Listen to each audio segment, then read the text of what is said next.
नमस्कार, good morning, शुभ संध्या, सुप्रभात। अ, ओम श्री ब्रह्मानंदाय नमः। ओम श्री केशवानंदाय नमः। Welcome to all of you for this wonderful session. जो भारतीय संविधान के ऊपर हम लोग एक महत्वपूर्ण सेशन लेने वाले हैं, उसमें आप सभी का स्वागत है। थोड़ी देर हम लोग प्रतीक्षा करेंगे सभी लोगों के जुड़ने की और उसके बाद अपना सेशन आरंभ करेंगे। हमारे बीच में Lodhi Anil, Lodhi Shailendra Rajput ji, Shivshankar Rajput, good morning Shivshankar, Krishna Rajput, Rohit Singh Lodhi, Lakhan Singh, good morning Krishna, Lodhi Manish Rajput, Abhishek Kumar,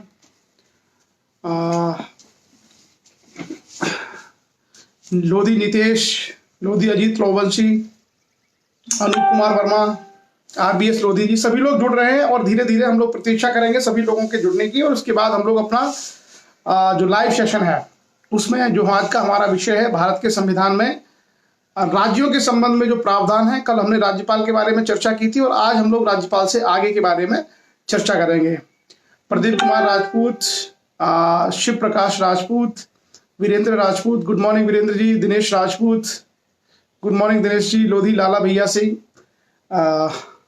सुप्रभात, Shivarshi Rajput, good morning, Arun Kumar Lodhi, good morning, Arvind, Uday Singh, जय हिंद, प्रेमपाल लोधी, चंदा माहौर, ओम शिव वर्मा, गुड मॉर्निंग, जय किशन राजपूत, नमस्कार, शिव मोहन सिंह लोधी, समर लोधी,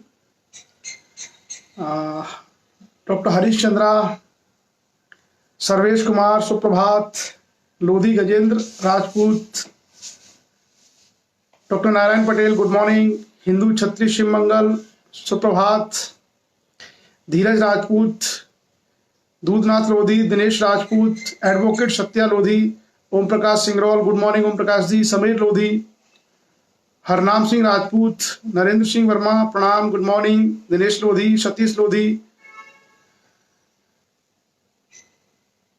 शिवर्षि राजपूत का नाम लिया मैंने, Latesh Rajput, Nishant Rajput, Umesh Lodhi, Bhagwan Sharan Rajput, good morning, Dinesh Lodhi, good morning, Sunil Singh ji, Uttam Rahul Lodhi, doctor Somendra Kumar, आज हम सबके नाम लेंगे, Chanda Mahaur ji, good morning, Vinod Kumar ji, Nishant Rajput, Suresh Kumar Verma, Lodhi Gajendra Rajput, good morning Gajendra, Lokman Singh, Ram Bhuval Singh Lodhi, Sunil Singh ji, सुप्रभात, मेहर लोधी, चंदा माहौर जी, गुड मॉर्निंग,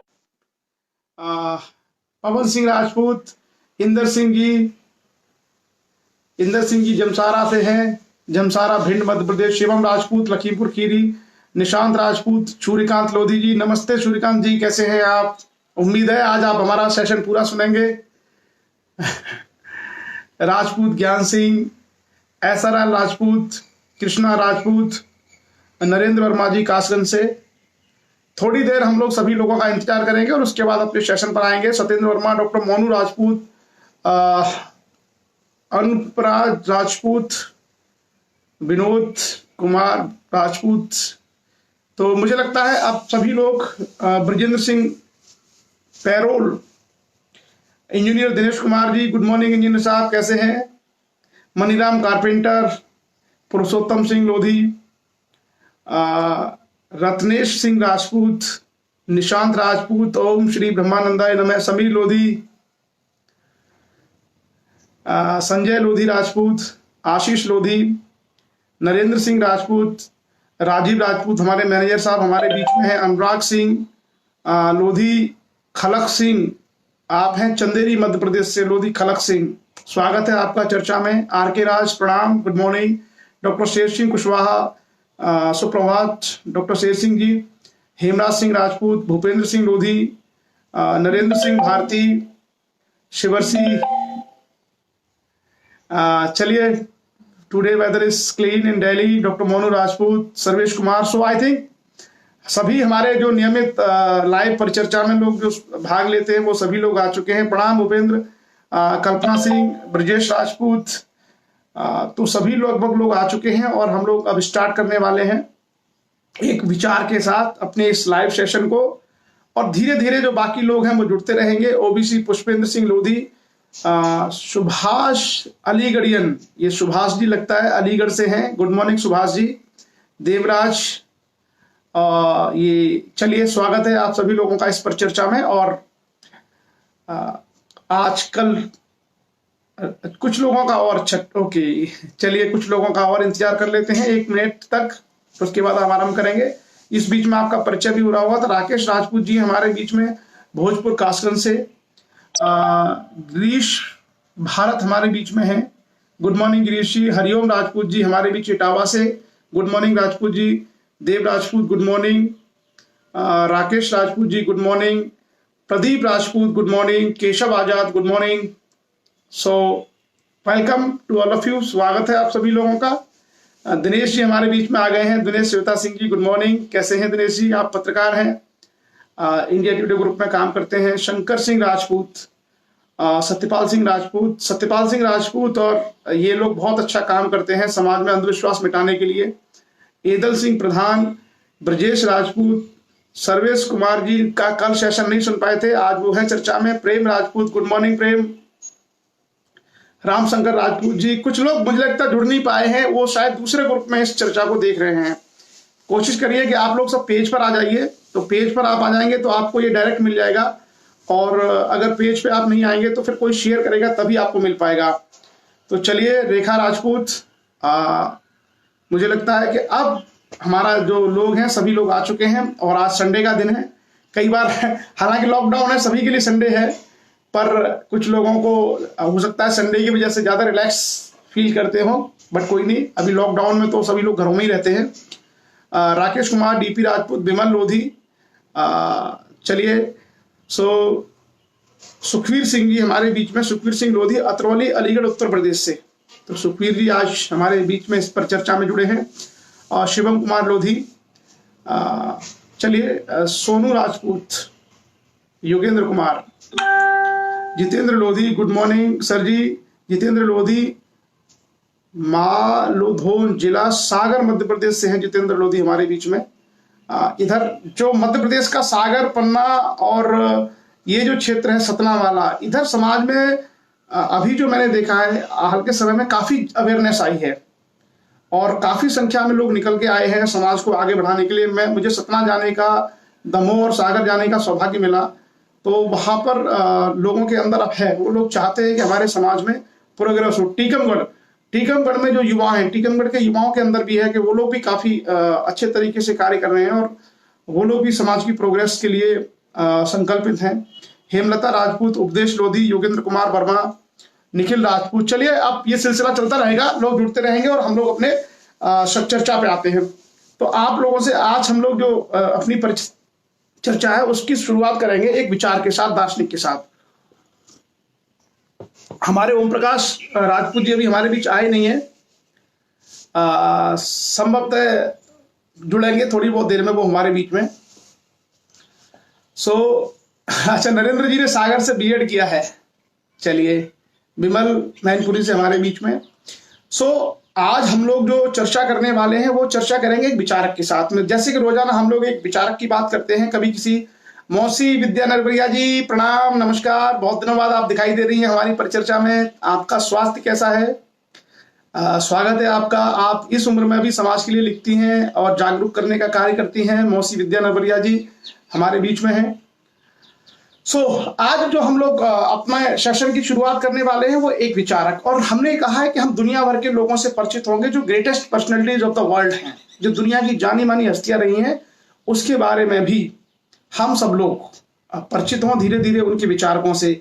ओम प्रकाश राजपूत जी हमारे बीच आ चुके हैं। तो वो जो आज का जो विचार है, आज हमारे दार्शनिक हैं कन्फ्यूशियस। आप लोगों ने सुना होगा कन्फ्यूशियस के बारे में। कन्फ्यूशियस बेसिकली चीन के रहने वाले थे और ये गौतम बुद्ध के समकालीन थे।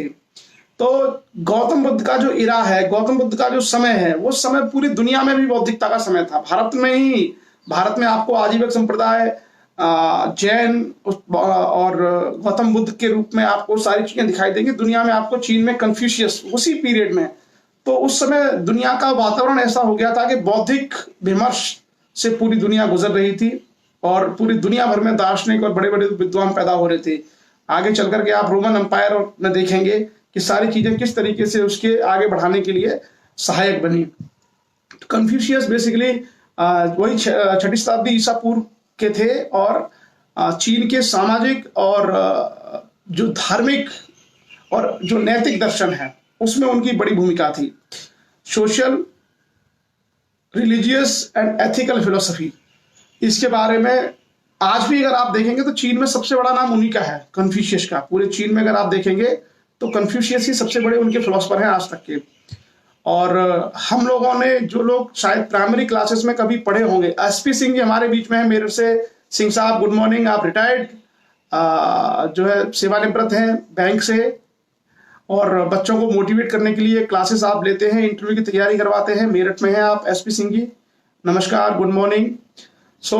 आज हम लोग चर्चा करने वाले हैं कन्फ्यूशियस के बारे में और उसके बाद संविधान के बारे में। संविधान पर हम लोगों ने कल राज्यपाल की चर्चा की थी। आज हम देखेंगे कि राज्यपाल का मंत्री परिषद कौन होता है और जो विधानसभाएं हैं और जो विधान परिषद है वो क्या होती हैं, मुख्यमंत्री क्या होते हैं, किस तरीके से चुने जाते हैं, उनकी शक्तियां क्या होती हैं। कन्फ्यूशियस जो थे, कन्फ्यूशियस ने सोशल फिलोसफी और एथिकल फिलोसफी, जिसको हम बोलते हैं नैतिक दर्शन, उसके बारे में बहुत अच्छे विचार दिए थे। और आज भी दुनिया भर में उनकी जो कोट है, उनकी जो सूक्तियां हैं, उनके जो विचार हैं, उनको प्रयोग किया जाता है आम बोलचाल की भाषा में। आप लोग और हम लोग जो चीजें प्रयोग करते हैं आम, कि भाई किसी के लिए अगर हम कोई संदेश या कोई विचार देते हैं तो आप ये मान के चलिए वो विचार पहले किसी विचारक ने, किसी विद्वान ने दे दिया होता है। हम उसको ही आमतौर पर इधर से उधर करते रहते हैं। बहुत कम मौलिक विचार जो है लोग दे पाते हैं। आमतौर पर वो जो सारी चीजें हैं वो पहले किसी न किसी महान विचारकों के माध्यम से की गई होती हैं। तो ऐसे ही महान विचारक और दार्शनिक कन्फ्यूशियस को आज हमने लिया है। और जैसा मैंने कहा कि 6ठी शताब्दी ईसा पूर्व में लगभग 551 बीसी के आसपास उनका जन्म हुआ था और 470 के आसपास तक वो रहे थे। मतलब एक तरीके से गौतम बुद्ध के समकालीन, गौतम बुद्ध और महावीर स्वामी के समकालीन थे कन्फ्यूशियस। और कन्फ्यूशियस के दो विचार आज हमने लिए हैं और दोनों ही विचार हमको सीख देते हैं, बहुत बड़ी शिक्षा देते हैं। आप अगर दोनों विचारों को सुनेंगे तो हो सकता है कुछ परिवर्तन, कुछ सोचने का तरीका आपका भी बदले। तो पहला उनका जो विचार था वो ज्ञान के बारे में है कि हम चीजों को सीखते किस तरीके से हैं, हम लोग किस तरीके से चीजें सीखते हैं, इसके संबंध में जो हम ज्ञान हासिल करते हैं, इसके संबंध में कन्फ्यूशियस ने अपना एक जो विचार दिया था, उस विचार में बहुत ज्यादा व्यवहारिकता है, बहुत ज्यादा उसमें व्यवहारिकता थी कि किस तरीके से लोग सीखते हैं और आप सभी लोग उससे समझ सकते हैं उन विचारों के माध्यम से। क्या विचार था उन्होंने? कन्फ्यूशियस का पहला विचार था, बहुत ध्यान से सुनिएगा, कई लोगों के काम भी आएगा। हम 3 तरीके से ज्ञान अर्जित करते हैं। जो भी नॉलेज हमको मिलता है, जो भी ज्ञान हमें मिलता है, वो 3 तरीके से हम हासिल करते हैं। और कन्फ्यूशियस ने यह भी बताया था कि वो तीनों तरीकों में सबसे अच्छा तरीका कौन सा है और सबसे मुश्किल तरीका कौन सा है। हम 3 तरीके से ज्ञान अर्जित करते हैं। पहला तरीका है चिंतन करके, जो हम थिंकिंग करते हैं, चिंतन करते हैं, मनन करते हैं, सोचते रहते हैं। तो ज्ञान अर्जित करने का सबसे पहला तरीका है चिंतन करना, मनन करना, उसके माध्यम से चीजों को जानना। ये सबसे सही तरीका है। This is the best way to get knowledge. सबसे अच्छा तरीका क्यों है कि जब हम चिंतन करते हैं तो हम बहुत सारी चीजों के पक्ष में, विपक्ष में, उसकी खूबियों के बारे में, उसकी कमियों के बारे में हम लोग बहुत सोचते हैं और फिर हम उसके बारे में, उसकी जड़ तक पहुंचते हैं। तो कन्फ्यूशियस का कहना था कि ज्ञान का सबसे पहला तरीका है वो है चिंतन के द्वारा ज्ञान हासिल करना। जो विद्वान मनीषी होते हैं, जो वैज्ञानिक होते हैं, जो दार्शनिक होते हैं, जो विचारक होते हैं, या लोग जो समाज सुधारक होते हैं, जो बड़े बड़े बदलाव दुनिया में करते हैं, वो बहुत बड़े चिंतक होते हैं, बहुत बड़े थिंकर होते हैं। तो पहला जो तरीका है ज्ञान का वो है चिंतन के माध्यम से ज्ञान अर्जित करना। उसके बाद हम आते हैं दूसरा तरीका। दूसरा तरीका सबसे आसान तरीका है। वो उन्होंने कहा है कि अगर आप किसी का अनुकरण करके ज्ञान सीख लें, ये सबसे आसान तरीका है। जैसे मान लीजिए कि हमारे गांव में या हमारे क्षेत्र में किसी का बच्चा पढ़ के किसी अच्छे पद पर पहुंच गया, डॉक्टर बन गया या आईएएस बन गया या मान लीजिए इंजीनियर बन गया, तो गांव में अगर कोई समझदार लोग हैं तो वो उसका अनुकरण करके अपने बच्चों को भी उस क्षेत्र में भेज सकते हैं। और ये सबसे आसान तरीका है। क्यों? क्योंकि आपको एक बार दूसरे की सफलता का रास्ता आपको पता चला, आपने अपना लिया और आपने सफलता हासिल कर ली। ये सबसे आसान तरीका होता है जिसको कहते हैं हम दूसरे के अनुकरण करके ज्ञान अर्जित करना। तीसरा जो ज्ञान है उसके बारे में कहा है कि जो ज्ञान आप अनुभव से हासिल करते हैं, जो अनुभव के द्वारा आप हासिल करते हैं, उसको उन्होंने कहा है कि ज्ञान का तीसरा प्रकार है और ये सबसे कष्टकारी तरीका है। क्यों? क्योंकि आपको वो सारी मुश्किलें, सारी कठिनाइयां अनुभव करनी पड़ेंगी, तब आप सीख पाएंगे। जैसे मान लीजिए कि किसी समाज में या किसी क्षेत्र में, जैसे मैं आपको उदाहरण देता हूं, जौनपुर जिले में एक गांव है माधोपट्टी। माधोपट्टी एक गांव है। उस माधोपट्टी गांव में जौनपुर उत्तर प्रदेश में लगभग 50 के आसपास लोग ऑफिसर हैं, class 1 class 2 IAS PCS officer हैं 50 के आसपास उस गांव में। अब देखिए, उस गांव में 50 लोग अफसर हैं। एक तरीका तो ये हो सकता है कि उस गांव का उदाहरण लेकर के बाकी लोग भी अपने बच्चों को पढ़ाएं और आगे बढ़ाएं। ये अनुकरण हो सकता है, जो सबसे आसान तरीका है। एक तरीका ये हो सकता है कि जौनपुर से मान लीजिए 500 600 किलो 700 किलोमीटर दूर अलीगढ़ है। अलीगढ़ के किसी गांव में लोगों को जानकारी नहीं है, तो वहां के बच्चे खुद से मेहनत कर करके एक्सपेरिमेंट कर रहे हैं। हो सकता है एक पीढ़ी में एक आध निकला, उसके बाद अगली पीढ़ी में फिर उन्होंने मेहनत की। तो इस तरीके से क्या है, जो खुद एक्सपीरियंस करके करते हैं, वो एक कठिन तरीका है। इसलिए हमेशा कहा जाता है कि अपने ऊपर एक्सपेरिमेंट करने के लिए आपकी उम्र कम पड़ जाएगी। अगर आप चाहते हैं कि दुनिया बदले, आप चाहते हैं कि कुछ अच्छा हो, कुछ बेहतर हो समाज में, तो आप अपने ऊपर एक्सपेरिमेंट मत करिए कि नहीं इस चीज को मैं फिर नए सिरे से इसका प्रयोग करूंगा। नहीं, जो दूसरों ने किया है, जो और लोगों ने किया है और जो लोग करके सफलता हासिल कर चुके हैं, हमें उनके एक्सपीरियंस का लाभ उठाना चाहिए। उनके अनुभव का लाभ उठा करके वो चीजें अगर हम इंप्लीमेंट करेंगे तो कम समय में ज्यादा परिणाम हम लोग हासिल कर सकते हैं। तो हमेशा ये कहा जाता है कि हम लोग अनुकरण करने की परंपरा डालें। दूसरों के अनुकरण का मतलब यह है कि दूसरों के एक्सपीरियंस से सीखें, दूसरों के अनुभव से सीखें। अगर हम अपने अनुभव करेंगे तो हमारे ऊपर अनुभव करते करते तो हमारी उम्र कम पड़ जाएगी। इसलिए समझदार लोग कहते हैं कि हमेशा दूसरों की सफलताओं से, दूसरों की विफलताओं से, दूसरों के अनुभवों से सीखें और फिर उसको अमल में लाएं। तो किसी भी समाज, किसी भी व्यक्ति के लिए, किसी भी राष्ट्र के लिए बहुत आसान होता है। तो मुझे लगता है खासकर जो विद्यार्थी वर्ग है, खासकर जो ऐसे लोग जो जिनको एजुकेशन बहुत अच्छी नहीं मिली है, जिनके घर की स्थिति बहुत अच्छी नहीं है, वो लोग अगर चाहें तो दूसरों के माध्यम से सीख करके, जैसे मैं आपको 2 उदाहरण देता हूं अनुकरण करने की। एक उदाहरण है डॉक्टर भीमराव अंबेडकर का, जो ऐसे समाज में पैदा हुए जिसको लोग बराबर पर नहीं बिठाते थे। उस समाज में पैदा होने वाले अंबेडकर ने चीजों को सीखा और सीखने के माध्यम से आपने देखा होगा कि कहां तक वो पहुंच गए। एक उदाहरण हमारे सामने ये है, तो इसको अनुकरण किया जा सकता है। डॉक्टर भीमराव अंबेडकर ने कितने कष्ट सहे होंगे, क्लास में यातनाएं, पढ़ाई में यातनाएं, आर्थिक तमाम तरह की चीजें उन्होंने झेली। अगर हम वही एक्सपीरियंस करना शुरू कर दे तो हम पूरी जिंदगी संघर्ष ही करते रहेंगे। एक तरीका ये हो सकता है कि हम डॉक्टर भीमराव अंबेडकर के संघर्ष को, उनके जो उपलब्धियां हैं उसको हम लोग अनुकरण कर लें, उनके एक्सपीरियंस का लाभ उठा लें। एक रास्ता ये हो सकता है।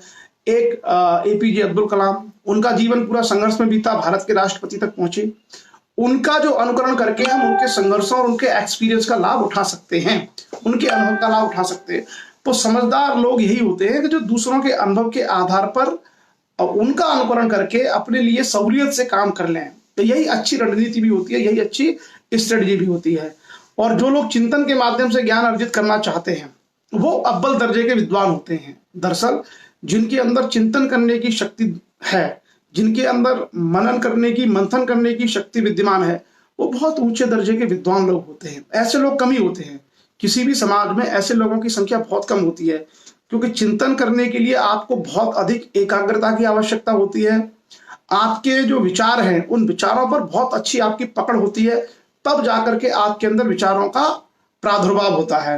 तो चिंतन करना हर सामान्य व्यक्ति के लिए संभव नहीं है। इसके लिए आपको बहुत बड़े अथक साधना की आवश्यकता होती है। अगर आपके अंदर बहुत साधना की प्रवृत्ति है, एकाग्रता की प्रवृत्ति है, तभी चिंतन का भाव आपके अंदर पैदा हो सकता है। लेकिन ऐसा नहीं है कि विचार नहीं आते, विचार हर व्यक्ति के मन में आते हैं, लेकिन उस दर्जे के विचार जिसको हम ज्ञान की श्रेणी में रखते हैं, जो स्वयं का जीवन और दूसरे का जीवन बदलता है, वो विचार बहुत कठिन साधना करने के बाद, कठिन तपस्या एकाग्रता करने के बाद ही मनुष्य के अंदर आते हैं।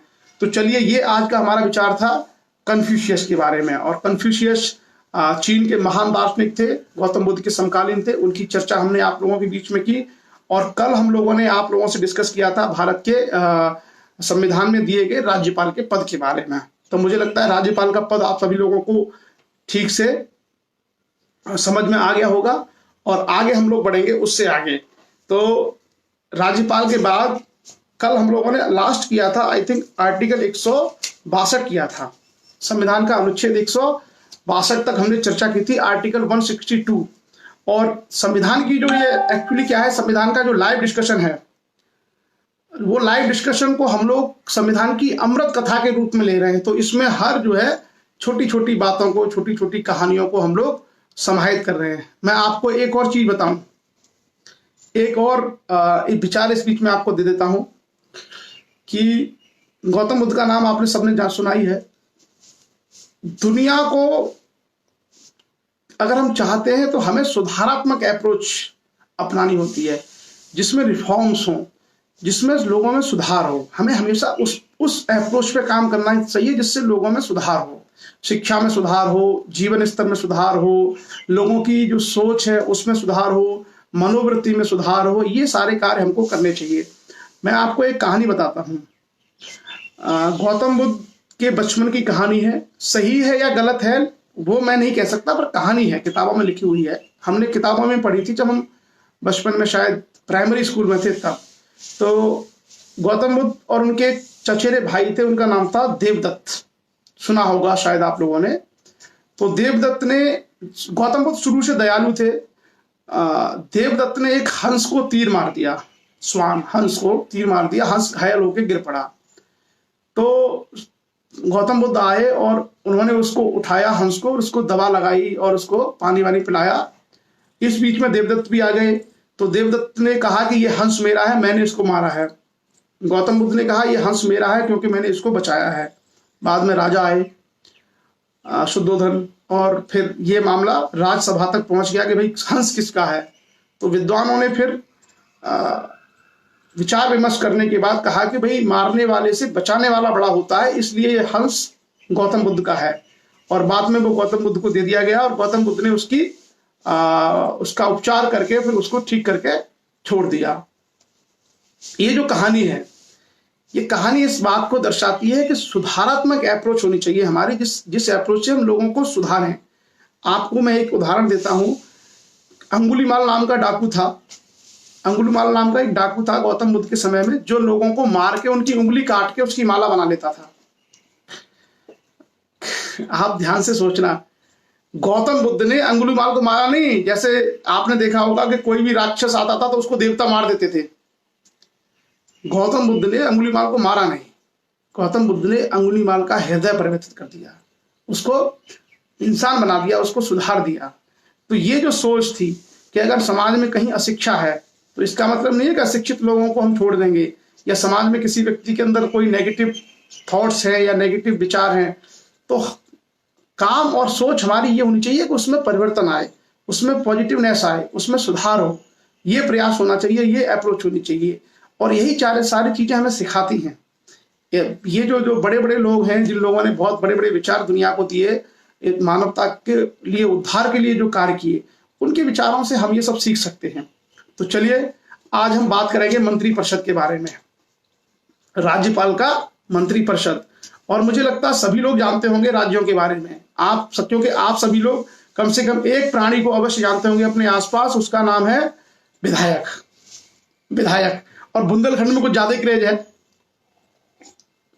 बुंदेलखंड में कोई एक वो चलती थी सीरीज, कोई शायद सोशल मीडिया पर चलता था, उसमें जो है चचा विधायक हैं, ऐसा कुछ था, मतलब कि चचा विधायक हैं, ऐसा कुछ करके था। तो आप सब लोग जानते हो कि विधायकों के बारे में सब लोगों को परिचित, सब लोग जानते ही हैं। तो इन विधायकों का काम क्या होता है और किस तरीके से मंत्री परिषद बनती है, राज्यपाल किस तरीके से काम करते हैं, यही चर्चा हम लोग आज करेंगे। तो आज हम लोग संविधान के अनुच्छेद 163 आर्टिकल 163 से अपनी चर्चा आरंभ करेंगे। और जैसा कि हमने आपसे कहा था कि संविधान को जानने के लिए संविधान की भाषा को जानना भी आवश्यक हो जाता है, उसकी लैंग्वेज को जानना आवश्यक हो जाता है। तो इसलिए हम लोग संविधान की भाषा को भी आपके बीच में रखेंगे एज इट इज, जो संविधान में लिखी हुई है। और आपको समझ में अगर नहीं आएगी तो हम लोग उसकी व्याख्या आपके बीच में रखेंगे। क्या है आर्टिकल 163? पढ़ते हैं। आर्टिकल 163 कहता है कि राज्यपाल को सहायता और सलाह देने के लिए एक मंत्री परिषद होगी।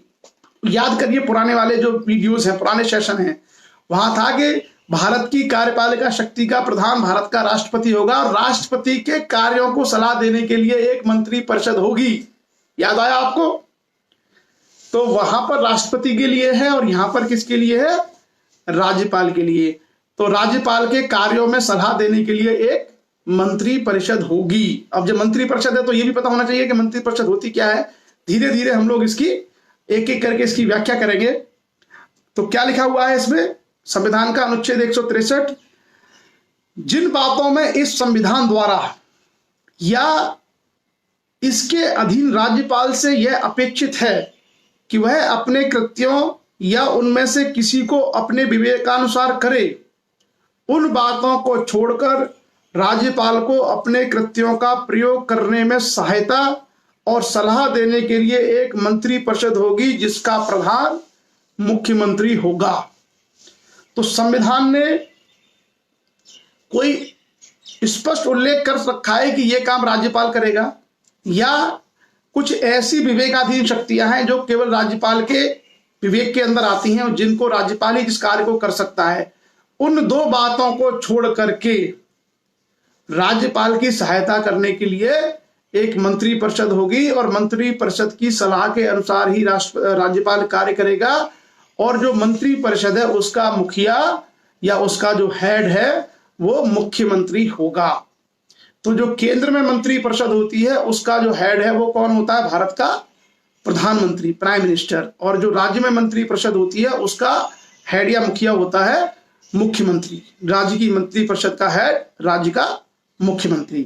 दूसरा जो प्रावधान है, दूसरा प्रावधान है कि यदि कोई प्रश्न उठता है कि कोई विषय ऐसा है या नहीं जिसके संबंध में इस संविधान द्वारा या इसके अधीन राज्यपाल से यह अपेक्षित है कि वह अपने विवेकानुसार कार्य करे, तो राज्यपाल का अपने विवेकानुसार किया गया विनिश्चय अंतिम होगा और राज्यपाल द्वारा की गई किसी बात की विधि मान्यता इस आधार पर प्रश्नगत नहीं की जाएगी कि उसे अपने विवेकानुसार कार्य करना चाहिए था या नहीं। बिल्कुल। अब देखो, अब मैं आपको बताता हूं यहां पर क्या झोल है, क्या यहां पर टेक्निकल चीज है। यहां पे एक चीज जो बताई गई है वो ये है कि जो राज्यपाल है, अगर राज्यपाल को लगता है कि ये मेरा काम है, ये मेरे विवेकानुसार मामला है, तो वही जो है सुप्रीम माना जाएगा। मतलब उसको प्रश्नगत नहीं किया जा सकता अगर राज्यपाल कहता है कि ये मेरे प्राधिकार क्षेत्र में है। अब देखो, मैं आप लोगों से फिर से एक चीज जानना चाहता हूं, आप लोग थोड़ा सोच के बताइए। बेसिकली राज्यपाल के पास जो शक्ति है, राज्यपाल जो भी कार्य करता है, जो भी निर्णय करता है, लिखित में तो संविधान में राज्यपाल के नाम से है कि राज्यपाल के पास विवेकाधीन शक्तियां हैं, लेकिन आप थोड़ा सोचना कि उन शक्तियों का एक्चुअल यूज कौन करता है, यानी जो वो शक्तियां हैं व्यवहारिक रूप से किस आदमी के पास होंगी। थोड़ा सोचिए, फिर हम आगे बढ़ते हैं। जब आप उसका उत्तर दे देंगे तो फिर मैं आपको उसको व्याख्या बताऊंगा कि वास्तव में राज्यपाल की जो शक्ति है वो राज्यपाल की नहीं है, वो किसी और कोई और आदमी उसका इस्तेमाल करता है। वो व्यक्ति कौन है, सोचिए और बताइए। इसी में आर्टिकल 163 में यह है कि राज्यपाल को मंत्रियों ने क्या सलाह दी है, इसकी जांच किसी न्यायालय में नहीं होगी। राज्यपाल को मंत्रियों ने क्या सलाह दी है, इसकी जांच किसी भी न्यायालय में नहीं होगी। देखिए सुनील सिंह जी जो बांदा से हैं, उन्होंने बिल्कुल सही आंसर दिया है कि प्राइम मिनिस्टर और उसकी जो मंत्रिपरिषद है, प्रधानमंत्री और उसकी मंत्रिपरिषद है, बेसिकली राज्यपाल की जो विवेकाधीन जो निर्णय लेते हैं, इस तरह के निर्णय लेते हैं, वो सारे के सारे प्राइम मिनिस्टर और उसकी कैबिनेट के पास होते हैं, सीएम नहीं। प्राइम मिनिस्टर और प्राइम मिनिस्टर का मंत्रिपरिषद, एक तरीके से अगर एक व्यक्ति की बात की जाए तो प्रधानमंत्री, अगर एक व्यक्ति की बात की जाए तो प्राइम मिनिस्टर। अब लोग कह रहे होंगे साहब यहां तो हम राज्य की बात कर रहे थे, प्राइम मिनिस्टर कैसे आ गए? यही संविधान है। प्राइम मिनिस्टर की हम लोग राज्यपाल की बात कर रहे हैं, राज्य के मंत्रिपरिषद की बात कर रहे हैं, राज्यपाल की विवेकाधीन शक्ति की बात कर रहे हैं, और इसमें प्रधानमंत्री कहां से आ गए? मैंने आप लोगों से एक बात कही थी, याद करिए, थोड़ा दिमाग पर जोर डालिए, कि राज्यपाल की नियुक्ति भारत के राष्ट्रपति के द्वारा की जाएगी।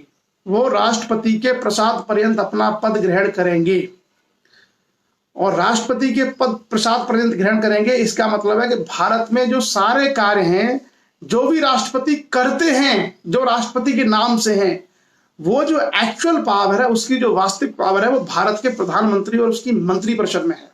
किसमें है? प्राइम मिनिस्टर और उसकी मंत्रिपरिषद में। और मंत्रिपरिषद में कौन व्यक्ति मंत्री रहेगा, कौन मंत्री नहीं रहेगा, इसका अधिकार पीएम के पास होता है, प्राइम मिनिस्टर के पास होता है। प्राइम मिनिस्टर चाहे तो किसी भी व्यक्ति को मंत्रिपरिषद से तत्काल हटा सकते हैं, तुरंत। भारत में जो प्राइम मिनिस्टर है वो सत्ता का और शक्ति का मेरुदंड है, बिल्कुल केंद्र है। तो प्राइम मिनिस्टर के पास, अब प्राइम मिनिस्टर खुश नहीं है किसी राज्यपाल से, तो प्राइम मिनिस्टर ये तो कहेंगे नहीं राज्यपाल को, क्योंकि संविधान में प्रावधान नहीं है कि भाई तुम रिजाइन कर दो, तो उनका मैसेज चला जाएगा राज्यपाल के पास, और राज्यपाल राष्ट्रपति को बोल देंगे कि भैया पद खाली कर दिया। तो भारत में राज्यपाल की जो शक्तियां हैं, या आप इतना समझ लीजिए कि कहीं भी अगर कोई विषय आता है कि कोई व्यक्ति राष्ट्रपति को रिपोर्ट करता है या राष्ट्रपति की शक्ति है, वो एक्चुअल जो शक्तियां हैं वो भारत के प्रधानमंत्री के पास होती हैं। स्पष्ट हो गया होगा आप लोगों को? तो राज्यपाल की जो विवेकाधीन शक्तियां हैं, कभी ऐसा कोई विषय आता है तो आपको ये समझ जाना चाहिए कि बेसिकली उन शक्तियों की जो वास्तविक जो उनका आधार है वो भारत के प्राइम मिनिस्टर हैं। क्लियर? चलिए अब आते हैं आगे हम आर्टिकल 164, संविधान का अनुच्छेद 164, आर्टिकल 164। एक चीज मैं आपसे जानना चाहता हूं, जो चर्चा हम लोग हिंदी में कर रहे हैं, सारे अनुच्छेदों की पूरी जो उसकी व्याख्या है सारी हम लोग हिंदी में कर रहे हैं।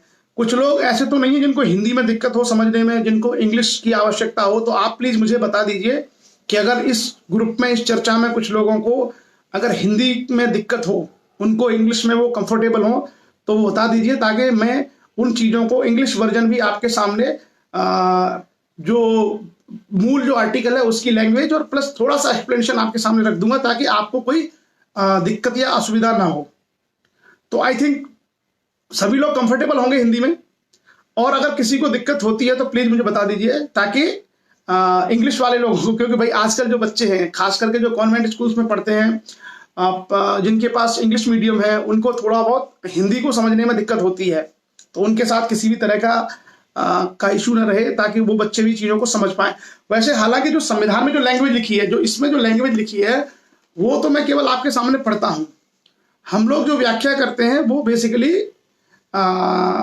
मैं आसान लैंग्वेज में व्याख्या करता हूं, आसान भाषा में, ताकि सब लोग उसको समझ जाएं।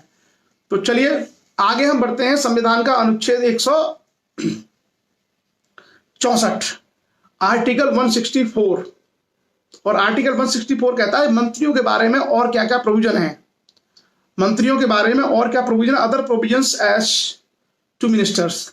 तो मिनिस्टर्स के बारे में और दूसरे क्या क्या प्रावधान है उसकी चर्चा हम लोग करते हैं 164 में। सबसे पहले मुख्यमंत्री की नियुक्ति कौन करेगा? जो सीएम बनता है, सीएम की नियुक्ति कौन करता है? थोड़ा बताइए आप लोग सोच करके, मैं एक बार आपका नॉलेज चेक करूं कितने लोग जो है जानकारी रखते हैं। सीएम जो मुख्यमंत्री है, मुख्यमंत्री की नियुक्ति कौन करेगा? सोच के बताइए आप।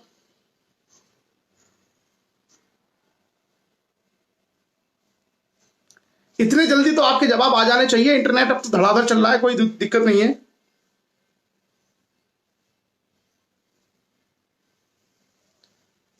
मुख्यमंत्री की नियुक्ति किसके द्वारा? राज्यपाल। पहला आंसर आया है कौशल राजपूत। कौशल राजपूत, कृष्ण गोपाल लोधी, बिल्कुल सही आंसर।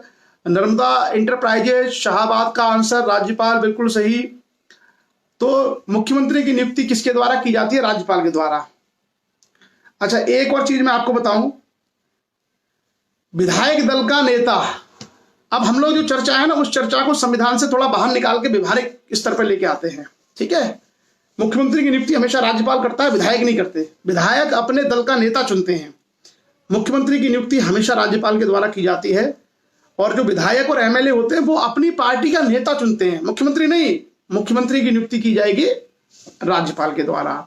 अब देखिए, मैं आप लोगों से एक और सवाल पूछता हूं। आमतौर पर व्यवस्था यह होती है कि जो व्यक्ति विधायक दल का नेता है, जैसे मान लीजिए प्रैक्टिकल उदाहरण लेते हैं, 2017 का उत्तर प्रदेश का जो चुनाव हुआ था वो, या 2017 का यूपी का इलेक्शन ले लेते हैं। उस इलेक्शन में भारतीय जनता पार्टी को 325 सीटें मिली 403 में से, तो उनको स्पष्ट बहुमत मिल गया। स्पष्ट बहुमत मिलने के बाद बीजेपी विधायक दल की बैठक हुई और विधायक दल में उन्होंने अपने जो मुख्यमंत्री पद के प्रत्याशी का, यानी अपने दल के नेता का चुनाव कर लिया और राज्यपाल ने उनको मुख्यमंत्री नियुक्त कर दिया, ठीक है। अब मैं आपसे सवाल पूछता हूं, यहां पे थोड़ा सा सोचिए। जैसे एक तो स्थिति यह है कि बहुमत मिल गया तो कोई दिक्कत ही नहीं है। अगर बहुमत ना मिले, अगर किसी व्यक्ति को बहुमत ना मिले, जैसे मान लीजिए 3 पार्टियां हैं और तीनों पार्टियों में किसी भी पार्टी को बहुमत ना मिले, जैसे यूपी में 403 में से 202 लोग चाहिए, 202 एमएलए एक पार्टी को, किसी भी पार्टी को बहुमत ना मिले, सबके 150, पौने 200 एमएलए रह जाए या जो भी है। अब आप मुझे बताइए कि अगर किसी दल को बहुमत ना मिले, किसी भी पार्टी को, तो ऐसी स्थिति में क्या होगा? ये मैंने क्वेश्चन इसलिए पूछा है ताकि आप लोग संविधान के अलावा जो व्यवहारिक बातें हैं, जो इस तरह की कठिन परिस्थितियां आती हैं, इस तरह की सिचुएशन आप कभी कभी टीवी में देखते होंगे, ये भी आपको समझ में आना चाहिए कि तब क्या होगा। अगर मान लीजिए कि किसी को बहुमत नहीं मिला, किसी भी दल को, तब क्या होगा? तब कौन मुख्यमंत्री बनेगा? सोचिए। थोड़ा सा मैं आपको समय दे रहा हूं, उसके बाद हम लोग चर्चा को आगे बढ़ाएंगे। और कविता नहीं मिली है किसी की, किसी की कविता मुझे इस सेशन के लिए नहीं मिली है। और मैं आपको एक दूसरा नंबर दे रहा हूं, उस नंबर को आप लोग, उस नंबर पे आप चाहें, अगर किसी के पास कविता उसकी बची हुई है या किसी के पास है, तो मुझे 9013853930 9013853930 अगर किसी को अपनी कविता भेजनी है तो आप अपनी कविता भेज सकते हैं। और उस कविता को हम लोग इस सेशन के अंत में, बाद में इस कविता को पढ़ेंगे। हाँ, देखिए, अभी तक जो है स्थिति नहीं क्लियर है। बहुत लोगों को डाउट है। जो लोग पॉलिटिक्स में, शिवशंकर राजपूत, जो लोग पॉलिटिक्स में, उनको आइडिया लग गया कि इसका उत्तर क्या होगा। देखिए, इसमें क्या होता है कि अगर किसी भी दल को बहुमत नहीं मिलता है तो राज्यपाल के पास विवेकाधीन शक्ति आ जाती है, जिसको हम लोग बोलते हैं राज्यपाल की कौन सी, जो हमने 163 में चर्चा की थी, आर्टिकल 163 में।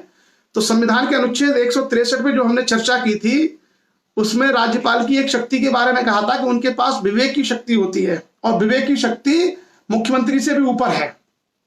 और ऐसी परिस्थिति में जब किसी भी दल को बहुमत नहीं मिला तो राज्यपाल अपनी विवेक का प्रयोग करेगा, और विवेक का प्रयोग करने के बाद उसके सामने कई विकल्प खुल जाते हैं। राज्यपाल को लगता है कि यह पार्टी बहुमत सिद्ध कर सकती है, राज्यपाल को अगर लगता है कि यह पार्टी बहुमत सिद्ध कर सकती है, तो राज्यपाल उस पार्टी के व्यक्ति को, जिसको बहुमत ना भी मिला हो, तो भी राज्य का मुख्यमंत्री नियुक्त कर सकता है। तो राज्यपाल की असली जो पावर देखी जाती है, विवेकाधीन शक्ति, वो यहीं पर है कि जब किसी भी दल को बहुमत ना मिले तो ऐसे में राज्यपाल के पास ये विवेकाधीन शक्ति है कि वो किसी भी व्यक्ति को, किसी भी दल के व्यक्ति को मुख्यमंत्री बना सकता है। और उसको ये समय दे देगा कि तुम 20 दिन में, 10 दिन में, 15 दिन में बहुमत सिद्ध करो। 10 दिन में, 20, जो भी समय है वो समय दे देगा।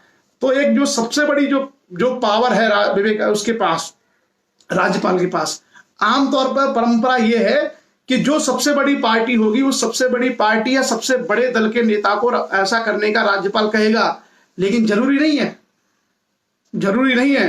राज्यपाल को अगर लगता है कि तीन पार्टियां हैं, तीन पार्टियों में नीचे वाली जो दो पार्टियां हैं वो मिल गई, उनने कहा कि भैया हम बना लेंगे, तो उनको मौका दे सकता है। और एक और मैं चीज आपको बताऊं, कोई भी व्यक्ति, ना तो वो विधानसभा का सदस्य है, ना वो लोकसभा का सदस्य है, ना वो विधान परिषद का सदस्य है, ना वो राज्यसभा का सदस्य है, वो व्यक्ति भारत सरकार में या किसी भी राज्य की सरकार में मुख्यमंत्री, प्रधानमंत्री या मिनिस्टर बन सकता है। उसके लिए शर्त केवल ये है कि 6 महीने के अंदर अंदर उसको किसी न किसी सदन का सदस्य चुन के आना होगा। जैसे मान लीजिए कि कोई पार्टी है और वो पार्टी ऐसे व्यक्ति को मुख्यमंत्री बनाती है जो विधानसभा का चुनाव ही नहीं लड़ा, जो चुनाव ही नहीं जीता, तो ऐसे में वो व्यक्ति मुख्यमंत्री भी बन सकता है। तो एक जो चीज है ना संविधान की, मैं आपको थोड़ी सी अंदर की जानकारी दे रहा हूं कि क्या क्या उसमें प्रावधान होते हैं। कोई व्यक्ति बिना इलेक्शन लड़े, बिना विधायक, बिना मंत्री परिषद का सदस्य बने भी मुख्यमंत्री बन सकता है। मतलब उसको जरूरी नहीं है कि आप एमएलए हो तो ही आपको, किसी भी आदमी को, केवल वो लाभ के पद पर ना हो, सरकारी नौकरी वाला नहीं हो, उसको उठा करके सीएम के पद की शपथ दिलाई जा सकती है। बस उसमें शर्त ये रहेगी कि 6 महीने के अंदर अंदर उसको चुनाव जीत के आना है, किसी न किसी हाउस का, चाहे विधान परिषद का या चाहे विधानसभा का। क्लियर? तो ये जो चर्चा हमने की है वो हमने चर्चा की है कि राज्य जो मुख्यमंत्री है उस मुख्यमंत्री की नियुक्ति कौन करेगा। हाँ देखो, जैसे मैंने कहा ना कि हमेशा बहुमत दल का नेता नहीं हो सकता वो बड़ी, लेकिन जो मुख्यमंत्री है वो सबसे कम सीटें जिसको आई उस पार्टी के हैं, जिसको कम सीटें आई। तो वो कैसे? क्योंकि काफी कोशिश की गई सरकार बनाने की, जब नहीं बनी तो बाद में क्या हुआ कि कुछ लोग पीछे वाले मिल गए, उन्होंने बोला हमारे पास बहुमत है, हमें बना दो, तो उसको बना दिया। तो जो सबसे बड़े बहुमत दल की पार्टी थी वो रह गई। तो कई सारी इस तरह की सिचुएशन, इस तरह की परिस्थितियां आपको आती हैं। तो हम लोगों को संविधान में जो लिखा गया है उसके अलावा ये सब भी हमें पढ़ना चाहिए कि व्यवहारिक रूप से अगर कुछ सिचुएशन आती है तो उसमें क्या होता है। आज तो मुझे लगता है काफी लोग सेशन में हैं, करीब 228-29 लोग हैं, और जो मैंने आपको नंबर शेयर किया है उस नंबर पे अगर आप चाहें तो आप अपनी कविताएं भी मुझे भेज सकते हैं। अगर नहीं जीता तो उसको त्यागपत्र देना पड़ेगा। चंद्रा माहौर ने कहा है कि अगर वो नहीं जीता चुनाव 6 महीने के अंदर तो उसको अपने पद को छोड़ना पड़ेगा, उसे अपने पद से हटना होगा मुख्यमंत्री को। क्लियर? चलिए तो आगे अब हम लोग करते हैं 164 में अगला प्रावधान कि मुख्यमंत्री की नियुक्ति राज्यपाल करेगा और अन्य मंत्रियों की नियुक्ति राज्यपाल मुख्यमंत्री की सलाह पर करेगा तथा मंत्री राज्यपाल के प्रसाद पर्यंत अपना पद धारण करेंगे। तो कोई भी मंत्री अगर राज्यपाल के प्रसाद पर्यंत अपना पद धारण करता है तो उसका अर्थ यह है कि वो राज्यपाल को त्यागपत्र देकर के अपने पद से हट सकता है। किसी का प्रसाद पर्यंत का मतलब यही होता है कि जिसने आपको अपॉइंट किया है उसको आप त्यागपत्र दे सकते हो, या आपसे कहा जा सकता है कि आप उनको त्यागपत्र देकर अपना पद छोड़ दो। क्लियर? उसके बाद जो जनजातीय राज्य हैं जहां पर आदिवासी आबादी है, जहां जनजातीय आबादी है, जैसे छत्तीसगढ़, झारखंड, मध्य प्रदेश, उड़ीसा, इन राज्यों में जनजाति कल्याण के लिए भी एक मंत्री अनिवार्य रूप से होगा। जो 4 राज्य हैं संविधान में लिखे गए हैं, छत्तीसगढ़, झारखंड, मध्य प्रदेश और उड़ीसा, इन चारों राज्यों में जनजातियों के कल्याण के लिए एक, आप कितने भी मंत्री कैसे भी बना लीजिए लेकिन एक मंत्री उसमें जरूर होगा। ठीक? सतीश सिंगरौल जी, थैंक यू। उसके बाद 164 आर्टिकल में आगे प्रावधान है कि राज्य के मंत्री परिषद में कुल मंत्री को शामिल करके मंत्रियों की कुल संख्या उस राज्य के विधानसभा सदस्यों की कुल संख्या के 15% से अधिक नहीं होगी। आप याद रखना कितने मंत्री बन सकते हैं। पहले आपने देखा था बीच में क्या हुआ था कि बीच में बहुमत की सरकारें नहीं बननी थी। बीच में एक ऐसा दौर आया था जहां पर एक पार्टी को बहुमत नहीं मिलता था, तो वहां पर कई सारी जो छोटे छोटे व्यक्ति निर्दलीय थे, छोटी छोटी पार्टियां थी, उनको मिलकर के सरकार बनाते थे। तो वो भाग नहीं जाए इसलिए सबको मंत्री बना देते थे, कितने भी मंत्री बना लो। तो बाद में एक प्रावधान किया गया और उस प्रावधान में यह व्यवस्था की गई कि जो मंत्री हैं कुल जो मंत्री हैं, जैसे मान लीजिए 400 अगर यूपी में विधायक हैं तो 400 विधायक का 15% हो गया 60, 400 विधायक का 15% हो गया 60। तो 60 से ज्यादा मिनिस्टर नहीं बन सकते। तो मंत्रियों की जो सदस्य संख्या है वो फिक्स कर दिया संविधान में कि 15% लोग ही केवल मिनिस्टर बन सकते हैं। संविधान का संशोधन 91 में ये अमेंडमेंट किया गया था, क्योंकि क्या हो रहा था कि जो भी दूसरी पार्टी को छोड़ के भागता वो कहता मुझे मंत्री बना दो, मैं तुम्हें समर्थन कर दूंगा। तो इस पर भी रोक है, और दल बदल भी हम पढ़ेंगे कि दल बदल के माध्यम से उसकी सदस्यता भी चली जा सकती है। उसकी चर्चा हम लोग आगे करेंगे। कवि अखिलेश अंबुश, नमस्कार जी। उसके बाद लेकिन किसी भी राज्य में मुख्यमंत्रियों को शामिल करते हुए 12 से कम मंत्री नहीं हो सकते। किसी भी राज्य में मुख्य जैसे कम से कम संख्या तो 15% होगी, लेकिन किसी भी सूरत में 12 से कम नहीं होंगे, यानी 12 मिनिस्टर हमेशा होंगे ही होंगे। जैसे मान लीजिए गोवा है, छोटी विधानसभा है, या मान लीजिए दिल्ली है, छोटी विधानसभा है, लेकिन इसका मतलब, और नॉर्थ ईस्ट में आप जाइए, छोटी छोटी विधानसभाएं 60 की, 50 लोगों की, 70 लोगों की, तो वहां ऐसा नहीं कर सकते कि 12 से कम बना दें, जबकि वो 15% से कम आएगा। क्लियर। उसके बाद 2003 वाला है,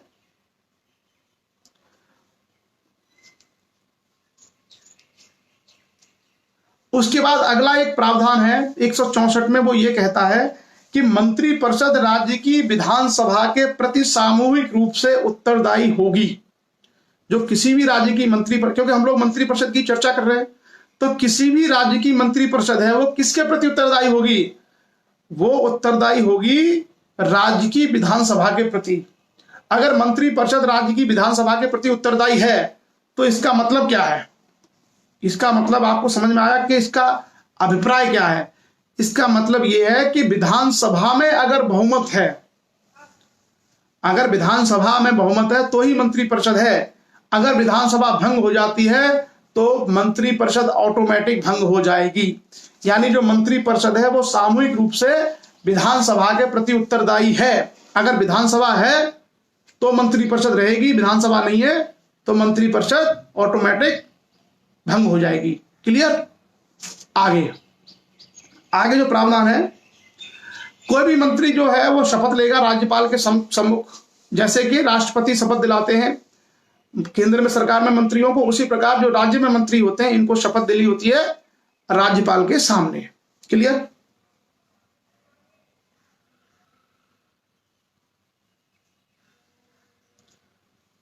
अगला जो प्रावधान मैंने आपको बता दिया है कि अगर कोई आदमी मंत्री बन जाता है तो 6 महीने के अंदर अंदर उसको किसी भी सदन का सदस्य बन के आना होगा। अगर वो किसी भी सदन का सदस्य नहीं बनता है तो फिर उसका मंत्रिपरिषद से उसको हटा दिया जाएगा, उसका पद समाप्त हो जाएगा। और जो मैंने कहा कि जो उनके वेतन भत्ते हैं वो राज्य की संचित निधि से दिए जाएंगे। वो सिंपल सा प्रावधान है, कोई बहुत बड़ी समस्या उसके बारे में नहीं है।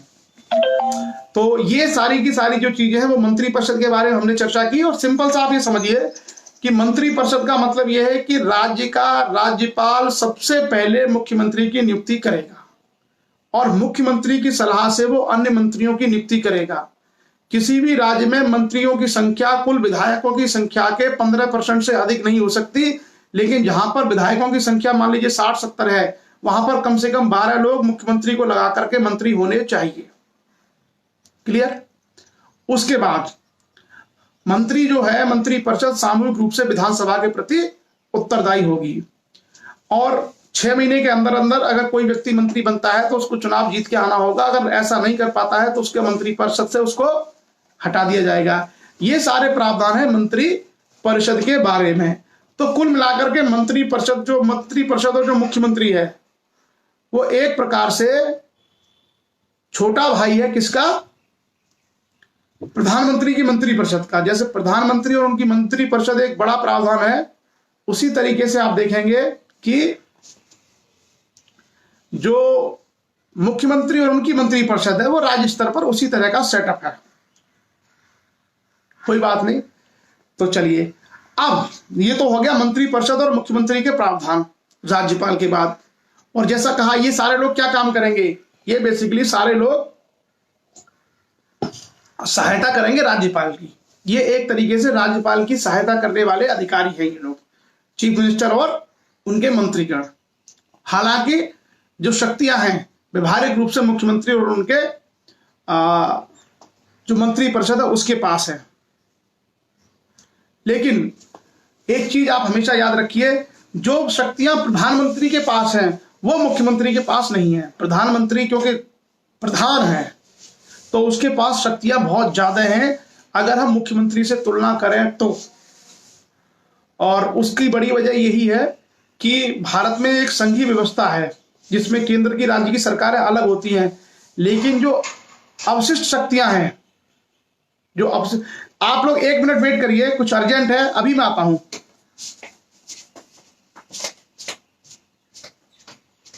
हाँ कौन?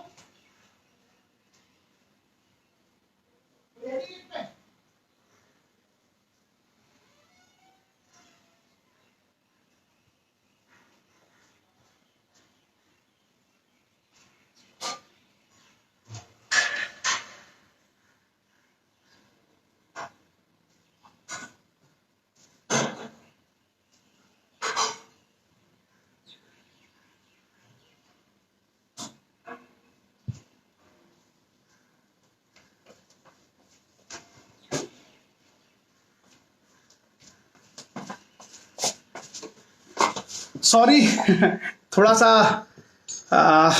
डिस्टर्बेंस हुआ। सो आगे हम लोग चर्चा करेंगे अब कि जो अवशिष्ट शक्तियां हैं संघ में वो भारत के प्रधान संघ में है, इसलिए प्राइम मिनिस्टर की जो पोस्ट है वो बहुत पावरफुल होती है, वो बहुत ज्यादा शक्तिशाली होती है as compare to chief minister. हालांकि मुख्यमंत्री को भी, अच्छा जिनको कविता भेजने के लिए आप मेरा एक नंबर है उस पर डाल दीजिए तो मैं आपकी कविताएं पढ़ दूंगा। वो है आपका 901385 9013853930 9013853930। अगर किसी को कविता भेजनी है तो आप कविता भेज दीजिए, इस सेशन के अंत में हम वो कविता पढ़ेंगे। आगे हम लोग आते हैं राज्य का महाअधिवक्ता। संविधान का अनुच्छेद 165,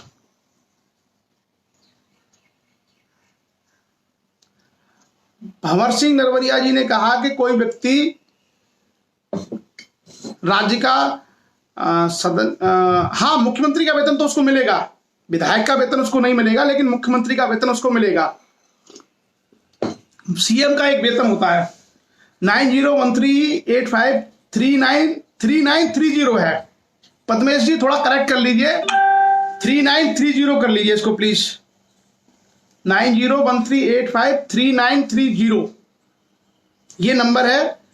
उस नंबर पे आप लोग अपनी कविताएं भेज दीजिए तो वो कविताएं इस सेशन के अंत में हम लोग पढ़ेंगे। आगे हम लोग चर्चा करेंगे अब कि आप सभी लोगों ने पहले जब हम लोग संसद और उसकी चर्चा कर रहे थे संघ के संविधान की, शिवमोहन सिंह लोधी जी ने बिल्कुल सही नंबर जो है डाल दिया है इस कमेंट में, और आप लोग इस नंबर पे चाहें तो मुझे अपनी कविताएं भेज सकते हैं। 2 कविताएं आज के सेशन में हम लोग लेंगे, 2 कविताओं के बारे में हम लोग आज वाचन करेंगे। भारत सरकार का सबसे बड़े विधि अधिकारी के रूप में हमने संविधान के अनुच्छेद 76 में एक व्यक्ति का नाम पढ़ा था, attorney general of India, Bharat का महान्यायवादी। जो भारत सरकार का सबसे बड़ा विधि अधिकारी होता है, article 76 constitution of India, Bharat के संविधान के अनुच्छेद 76 के अनुसार, आप सब लोगों को याद आ गया होगा। और वो अधिकारी है, उसका काम क्या है, भारत सरकार को विधिक मामलों में सलाह देना। क्लियर? अब जो हम चर्चा करने वाले हैं वो उसी तरह का एक अधिकारी राज्यों में भी होता है, उसी तरह का एक अधिकारी राज्यों में होता है जिसको बोलते हैं महाअधिवक्ता। राज्य का महाअधिवक्ता, राज्य का महाअधिवक्ता, जिसके लिए बोलते हैं advocate general of for the state. वहां पर क्या था, अटॉर्नी जनरल, यहां पर होता है एडवोकेट जनरल। याद रखिए, वहां पर वो महान्यायवादी था भारत का, पूरे देश का, और यहां पर किसी भी राज्य के लिए उसकी पोस्ट का नाम है महाअधिवक्ता। आप में से कई सारे लोग वकील होंगे, तो वकील लोग अपने नाम के लिए लिखते हैं अधिवक्ता। और अधिवक्ता से बड़ा, सारे अधिवक्ताओं का अधिवक्ता। अधिवक्ता क्या है? सुनवाई करते हैं कोर्ट में। और जो महाधिवक्ता है वो सुनवाई करता है राज्य सरकार की ओर से। जैसे मान लीजिए उत्तर प्रदेश सरकार को किसी कोर्ट में अपना पक्ष रखना है तो उसका पक्ष रखेगा उत्तर प्रदेश सरकार का महाअधिवक्ता। तो ये क्या है? ये संवैधानिक पद है। जो एडवोकेट जनरल है, advocate general for the state, ये संवैधानिक पद है।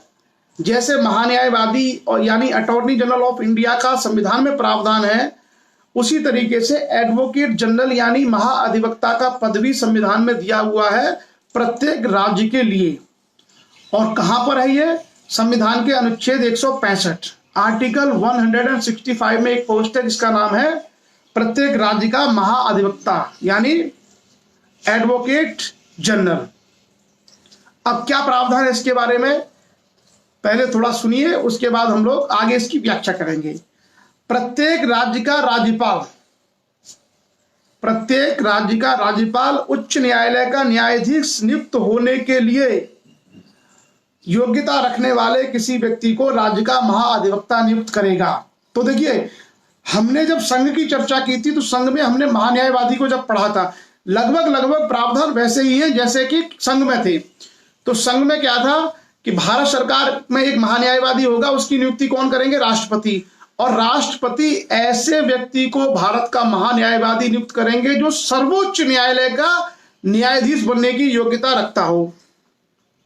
और यहां पर क्या है? जो अधिवक्ता है, राज्य का जो अधिवक्ता है, महाअधिवक्ता, एडवोकेट जनरल, उसके बारे में क्या प्रावधान है कि इसको राज्य का राज्यपाल किसी ऐसे व्यक्ति को चुनेगा जो किसी राज्य के हाई कोर्ट की योग्यता रखता हो, हाई कोर्ट का जज बनने की। तो क्लियर हो गया। तो अटॉर्नी जनरल बड़ा भाई, एडवोकेट जनरल छोटा भाई, महान्यायवादी बड़ा भाई, महाअधिवक्ता छोटा भाई। क्लियर? बहुत सिंपल से प्रावधान है, कोई दिक्कत वाली बात नहीं है। वहां पर राष्ट्रपति ऐसे व्यक्ति को चुनेंगे जो सुप्रीम कोर्ट का जज बनने की योग्यता रखता हो, और राज्य का राज्यपाल ऐसे व्यक्ति को महाअधिवक्ता चुनेगा, नियुक्त करेगा जो राज्य के किसी उच्च न्यायालय का न्यायाधीश बनने की योग्यता रखता है। क्लियर? सिंपल प्रोविजन है। उसके बाद अगला जो इसके बारे में प्रावधान है महाधिवक्ता। हम लोग महाधिवक्ता की बात कर रहे हैं, और देखिए महाधिवक्ता मंत्रियों के तुरंत बाद आ रहा है। तो आप हमेशा याद रखना कि अगर कभी आता है कि केंद्र सरकार में मंत्रियों के बाद सबसे महत्वपूर्ण पद क्या है भारत सरकार में, तो वो अटॉर्नी जनरल है, नो डाउट। अगर कभी आपके सामने ये आता है कि भारत सरकार में मंत्रियों के बाद सबसे महत्वपूर्ण संवैधानिक पोस्ट क्या है वहां पर, तो वो है उस रैंक पर न्यायवादी। और राज्य में अगर आप देखेंगे तो मंत्रियों के तुरंत बाद क्या आ जाता है? महाधिवक्ता। तो तुरंत मंत्री परिषद के बाद ही इसका प्रोविजन है। क्लियर? उसके बाद महाधिवक्ता का यह कर्तव्य होगा कि वह उस राज्य की सरकार को विधि संबंधी ऐसे विषयों पर सलाह दे और विधिक स्वरूप के ऐसे अन्य कर्तव्यों का पालन करे जो राज्यपाल उसको समय समय पर निर्देशित करे या सौंपे, या उन कृत्यों का निर्वहन करे जो उसको इस संविधान अथवा तत्समय प्रवृत्त किसी अन्य विधि द्वारा या उसके अधीन प्रदान किए गए हैं। इसका मतलब यह है कि जो महाअधिवक्ता है उसका काम है कि राज्य को विधिक सलाह देना, और राज्यपाल कोई भी ऐसे कार्य उसको सौंपता है जो राज्य की विधि व्यवस्था के संचालन के लिए, राज्य सरकार का विधिक पक्ष रखने के लिए, तो उनमें वह कार्य करेगा कौन? राज्य का महाअधिवक्ता। आप लोग अगर चाहे तो अपना थोड़ा सा ब्रेन जो है शार्प करने के लिए आपके पास फोन है, आप गूगल पे सर्च करके देखिए अपने अपने राज्य के जो महाधिवक्ता हैं आज की डेट में, उनके नाम जो है आप चाहें तो यहाँ डाल सकते हैं कि साहब हमारे राज्य में ये व्यक्ति महाधिवक्ता है, हमारे राज्य में ये व्यक्ति महाधिवक्ता है। ये भी आप कर सकते हैं, इससे क्या है हम अपडेट रहते हैं। उसके बाद जो राज्य का महाधिवक्ता है वो राज्यपाल के प्रसाद पद ग्रहण करेगा जब तक राज्यपाल का प्रसाद, मतलब वो चाहे तो राज्यपाल को उसको हटा भी सकते हैं। तो कुल मिलाकर के ये जो सारी व्यवस्था है वो भारत राज्य के किसी महाधिवक्ता यानी एडवोकेट जनरल के बारे में संविधान में दी गई है। क्लियर? तो अभी हम लोगों ने कितने आर्टिकल किए हैं? आर्टिकल 163, 64, 65 तक हमने चर्चा की है। काफी ज्यादा प्रोविजंस थे इन आर्टिकल्स में, और इन आर्टिकल्स में क्योंकि डिटेल में मंत्रिपरिषद हमने कवर किया, मंत्रिपरिषद हम लोगों ने कवर किया। आगे हम देखते हैं सरकारी कार्यों का संचालन। अच्छा, नीरज जी को सेशन नहीं मिल पा रहा है, नीरज जी को सेशन नहीं मिल पा रहा, कोई नहीं। जिन लोगों की देखिए ड्यूटी है, जिन लोगों की आवश्यक ड्यूटी लगी होती है, डॉक्टर्स हैं, बैंक के एम्प्लॉयज हैं, पुलिस और सिक्योरिटी के जो फोर्सेस के लोग हैं, वो सभी लोग अपने अपने कार्यों को महत्ता दें। ये सेशन वो बाद में भी सुन सकते हैं। क्लियर?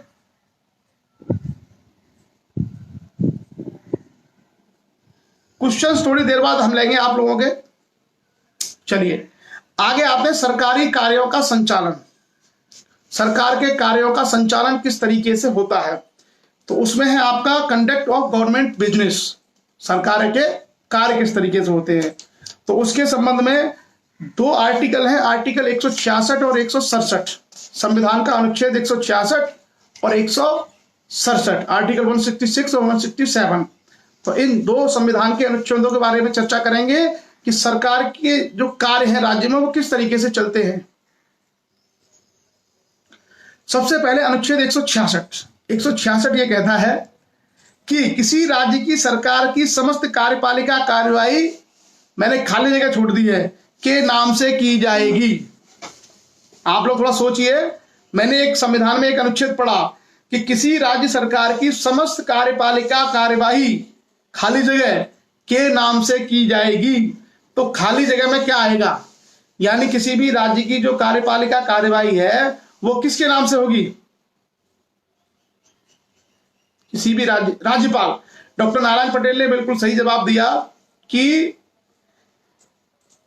राज्य की जो कार्यपालिका है, कार्यपालिका की, राज्य की जो सरकारी कार्यवाही है, यानी कार्यपालिका की जो भी कार्यवाही होगी वो राज्यपाल के नाम से होगी। राज्य की कार्यपालिका की जो कार्यवाही है, समस्त कार्यवाही राज्यपाल के नाम से होगी। और भारत सरकार की कार्यपालिका की समस्त कार्यवाही भारत के राष्ट्रपति के नाम से होगी। तो जिस प्रकार से भारत के संविधान में जो संघ की कार्यपालिका शक्तियां हैं वो राष्ट्रपति में निहित हैं, उसी प्रकार से राज्य की कार्यपालिका शक्तियां राज्यपाल में निहित है। देखिए अब मजा आ रहा है ना आपको, अब चीजें समझ में आ रही होंगी। अगर हम तुलना करके पढ़ेंगे, राष्ट्रपति को अगर हमने पढ़ लिया था ठीक से तो राज्यपाल समझ में आ गया, अगर हमने संघ की संसद और मंत्रिपरिषद को पढ़ लिया तो राज्य की समझ में आ गई, प्रधानमंत्री को पढ़ लिया तो मुख्यमंत्री समझ में आ जाएंगे। तो इसलिए क्या है कि हमेशा पढ़ने के क्रम में हम लोगों को कंपैरिजन करते रहना चाहिए, तुलना करते रहनी चाहिए। और ये तुलनाएं हम लोगों को बहुत सारी चीजें अच्छे तरीके से सिखाती हैं, क्लैरिटी आती है, स्पष्टता आती है। क्लियर? आगे उसमें लिखा हुआ है कि राज्यपाल के नाम से किए गए और निष्पादित आदेशों और अन्य लिखितों को ऐसी रीति से अभिप्रमाणित किया जाएगा। मैं पढ़ रहा हूं, भाषा थोड़ी कठिन है लेकिन मैं इसको व्याख्या आपको कर दूंगा, आप केवल सुन लीजिए। राज्यपाल के नाम से किए गए और निष्पादित आदेशों और अन्य लिखितों को ऐसी रीति से अधिप्रमाणित किया जाएगा जो राज्यपाल द्वारा बनाए जाने वाले नियमों में विनिर्दिष्ट की जाए। और इस प्रकार अधिप्रमाणित आदेश या लिखित की विधि मान्यता इस आधार पर प्रश्नगत नहीं की जाएगी कि वह राज्यपाल द्वारा किए गए निष्पादित आदेश या लिखित नहीं है। क्लियर? तो इसका मतलब क्या है कि राज्यपाल के जो भी कार्य होंगे, जो भी आदेश होंगे, वो सब राज्यपाल उनको प्रमाणित करेंगे और इसको किसी तरीके से कहीं चैलेंज नहीं किया जाएगा। एक सिंपल सा प्रावधान है। मैंने कार्यपालिका, न्यायपालिका, विधायिका आपको स्पष्ट बता रखी है कि कार्यपालिका क्या है, विधायिका क्या है और न्यायपालिका क्या है। अभी हम जो राज्य के बारे में चर्चा कर रहे हैं वो राज्य की बेसिकली कार्यपालिका है। राज्यपाल क्या है? राज्य की कार्यपालिका का हेड है। और उस कार्यपालिका में क्या क्या काम होते हैं, उनके नियम कैसे बनते हैं, वो चर्चा सारी हम लोग कर रहे हैं। मंत्रिपरिषद जो होती है राज्य की, वो भी कार्यपालिका का हिस्सा है। राज्यपाल के अलावा मुख्यमंत्री और मंत्रिपरिषद और जो अधिकारी होते हैं, इनको मिलाकर के हम कार्यपालिका बोलते हैं, जो सारे कार्यों का, नीतियों का, योजनाओं का क्रियान्वयन करती है। इनके नाम से ये सारे क्रियान्वयन होते हैं। कुल आगे हम बढ़ते हैं। आगे इसमें एक प्रावधान है कि राज्यपाल राज्य की सरकार का कार्य अधिक सुविधापूर्वक किए जाने के लिए, और जहां तक वह कार्य ऐसा कार्य नहीं है जिसके विषय में इस संविधान द्वारा या इसके अधीन राज्यपाल से यह अपेक्षित है कि वह अपने विवेकानुसार कार्य करे, वहां तक मंत्रियों में उक्त कार्य के आवंटन के लिए नियम बनाएगा। तो मिनिस्टर्स लोग जो राज्य के मंत्री है वो कैसे कार्य करेंगे इसके संबंध में राज्यपाल के माध्यम से नियम बनाए जाएंगे। सिंपल सा प्रोविजन है, बहुत व्याख्या करने की इसकी आवश्यकता नहीं है। आगे जो अगला अनुच्छेद है वो अगला आर्टिकल है राज्यपाल को जानकारी आदि देने के संबंध में मुख्यमंत्री के कर्तव्य। तो जब हम लोग संघ की कार्यपालिका पढ़ रहे थे तो हमने वहां पे पढ़ा था कि प्रधानमंत्री का यह कर्तव्य है कि वो मंत्री परिषद के द्वारा लिए गए निर्णय की जानकारी राष्ट्रपति को दे, यह प्राइम मिनिस्टर का कर्तव्य है। उसी तरीके से राज्यपाल के संबंध में भी यह प्रावधान है कि राज्य का जो मुख्यमंत्री है और जो उसकी मंत्री परिषद है, मुख्यमंत्री और मंत्री परिषद ने अगर कोई निर्णय लिए हैं तो ऐसे निर्णय से मुख्यमंत्री राज्यपाल को अवगत कराएगा। क्लियर? आते हैं आर्टिकल 167 में लिखा क्या है, एक बार सुनिए फिर आपको स्पष्ट होगा क्या है। आर्टिकल 167 प्रत्येक राज्य के मुख्यमंत्री का कर्तव्य होगा। क्या कर्तव्य होगा? पॉइंट ए, राज्य के कार्यों के प्रशासन संबंधी और विधान विधेयक, राज्य के कार्यों के प्रशासन संबंधी और विधान विषयक प्रस्तावनाओं संबंधी मंत्री परिषद के सभी विनिश्चय राज्यपाल को संसूचित करे।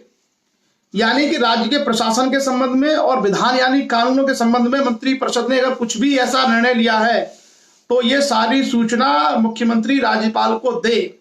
संविधान का अनुच्छेद 167 1 या 167 का। उसके बाद अगला है 167 में राज्य के कार्यों के प्रशासन संबंधी और विधान विषयक प्रस्तावनाओं संबंधी जो जानकारी राज्यपाल मांगे वो दे। यानी पहला तो यह कि अगर मंत्री परिषद और मुख्यमंत्री ने कोई निर्णय ले लिया तो वो जानकारी राज्यपाल को मुख्यमंत्री खुद दे।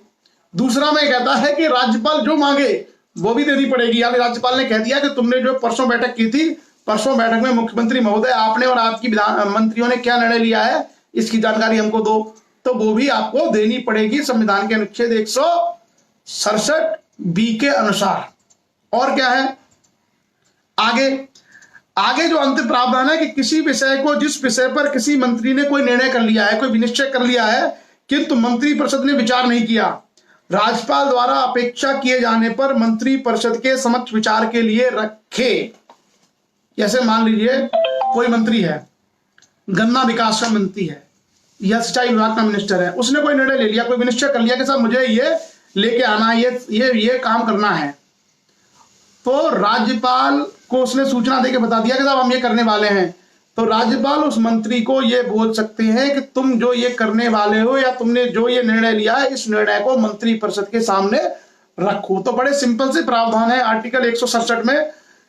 पहले तो मुख्यमंत्री जाकर के उनको सूचना दे राज्यपाल को कि भाई हमने ये फैसला किया है। दूसरा, राज्यपाल कह सकता है कि तुमने जो निर्णय लिया है बैठक में या कुछ भी वो हमको जरा भेजो।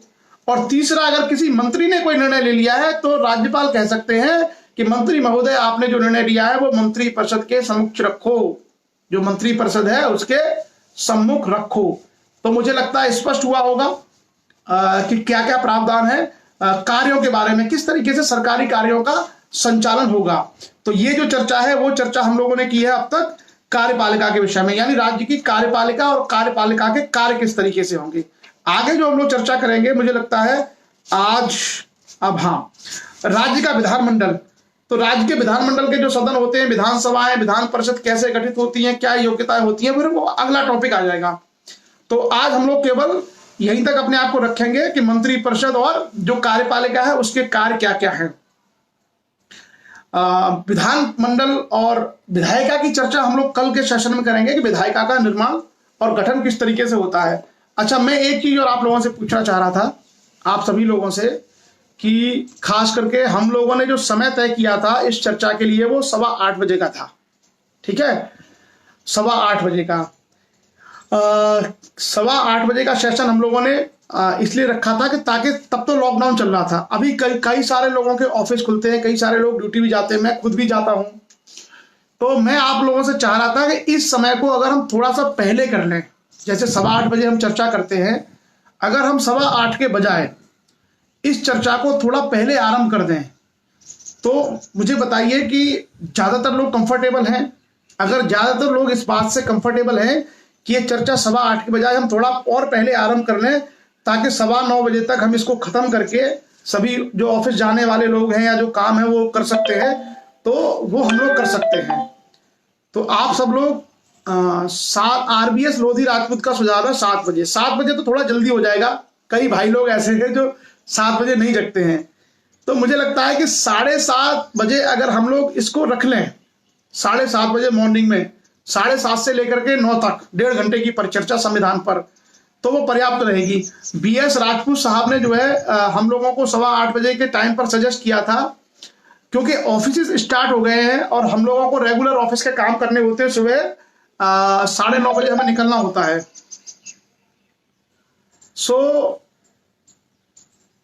मैं आप सब लोगों से यही चाहूंगा कि अगर हम इसको 7:30 कर लें, एक बार BS राजपूत साहब और जो लोग थोड़ा लेट हैं वो अगर अपने सुझाव दे दे। 7:30 ठीक है, 7 बजे क्या है थोड़ा ज्यादा जल्दी है।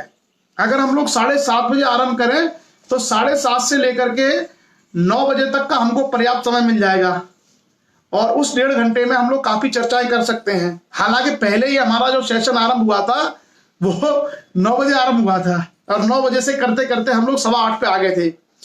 तो वो अभी ऑफिस कार्यों को ध्यान में रखते हुए थोड़ा सा एडजस्टमेंट हम लोग करेंगे और मुझे लगता है 7:30 पर मैक्सिमम लोग एग्री हैं।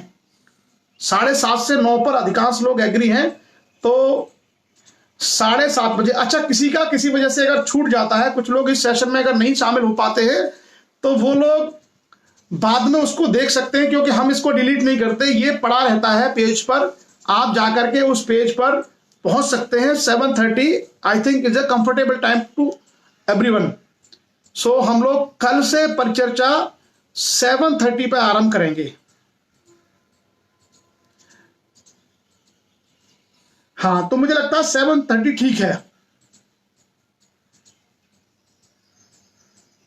चलिए 7:30 पे हम लोग कल से चर्चा आरंभ करेंगे और थोड़ा सा आप लोग भी प्लीज एडजस्ट कर लीजिए, क्योंकि मुझे फिर ऑफिस के लिए जल्दी करना पड़ता है जब चर्चा 9:30 बजे खत्म होती है। हालांकि इस समय दिल्ली में लॉकडाउन है, सब कुछ रोड खाली है, तो ऑफिस में 15-20 मिनट में पहुंच जाता हूं, दिक्कत नहीं है। लेकिन फिर भी अगर हम चर्चा 9:15 बजे तक अगर कंक्लूड कर दें 7:30 से लेकर के, तो ज्यादा बेहतर होगा सब लोगों के लिए। सो ठीक है, आई थिंक कल से 7:30 फाइनल। तो आप सब लोग कल सुबह मैं इसकी फेसबुक का जो पेज है उस पेज पर भी मैं इसको डाल दूंगा 7:30। तो अब दोनों समय हमारे 7:30 के हो गए, मॉर्निंग 7:30, इवनिंग 7:30। अब मतलब बिल्कुल शाम की परिचर्चा 7:30 बजे और सुबह की चर्चा हमारी 7:30 बजे। तो शाम को 7:30 बजे इतिहास और सुबह 7:30 बजे संविधान, और उसमें हम लोग दोनों समय पर। कुछ लोगों को शाम के सेशन में थोड़ी बहुत दिक्कत है नेट की वजह से। सूर्य प्रताप सिंह ने एक सवाल पूछा है, मैं बता देता हूं कि सचेतक का क्या कार्य होता है। उसको बोलते हैं व्हिप, इंग्लिश में व्हिप होता है। उसके लिए सचेतक का कोई बहुत कार्य नहीं होता। बहुत सारे लोग सचेतक बनते रहते हैं विधानसभाओं में, लोकसभाओं में। उनका काम ये होता है कि अगर कोई विधेयक आने वाला है विधानसभा में या लोकसभा में, तो वो सचेतक जो लोग होते हैं विधायकों में से किसी किसी को बनाते रहते हैं, 15-15 लोगों को, 20-20 लोगों को। उनकी जिम्मेदारी केवल ये होती है कि अगर कोई बिल पे चर्चा हो रही है तो उसमें मैक्सिमम विधायक उपस्थित हों। तो सचेतक लोगों को जिम्मेदारी दी जाती है कि भैया तुम लोगों से कोऑर्डिनेट करके सारे विधायकों को बुलाओ कि इस बिल पर उपस्थित रहना है।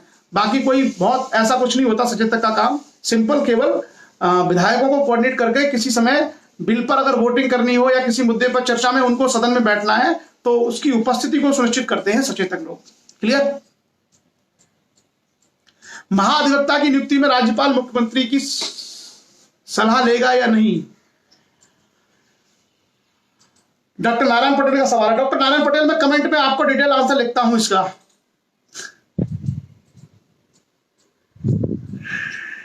अच्छा, रोहित के साथ दिक्कत है कि शुरू के 30 मिनट का बाद में देखेंगे। चलिए कोई नहीं, तो कविता आप लोगों ने भेजी होगी। आज की चर्चा केवल हम लोग यहीं तक रखेंगे, कार्यपालिका तक। कल से विधायिका की चर्चा करेंगे कि राज्यों के विधानमंडल क्या होते हैं। मुझे लगता है, मैं चेक करता हूं फोन में कि आप लोगों की कविताएं प्राप्त हुई हैं या नहीं हुई हैं। हम लोगों को कृष्ण गोपाल लोधी की एक कविता मिली है कोरोना के ऊपर। कोरोना जो महामारी है, इस कोरोना महामारी पर कृष्ण गोपाल लोधी ने एक कविता भेजी है और एक कविता हरिमोहन राजपूत जी ने हमको भेजी है। Very good. और किसान का दर्द, ये कविता भेजी है हमारे बीच में लाला भैया सिंह ने। और उसके अलावा ये 3 कविताएं हम लोगों को, अच्छा एक कविता हमको नेहा बिटिया ने भेजी है औरैया से। तो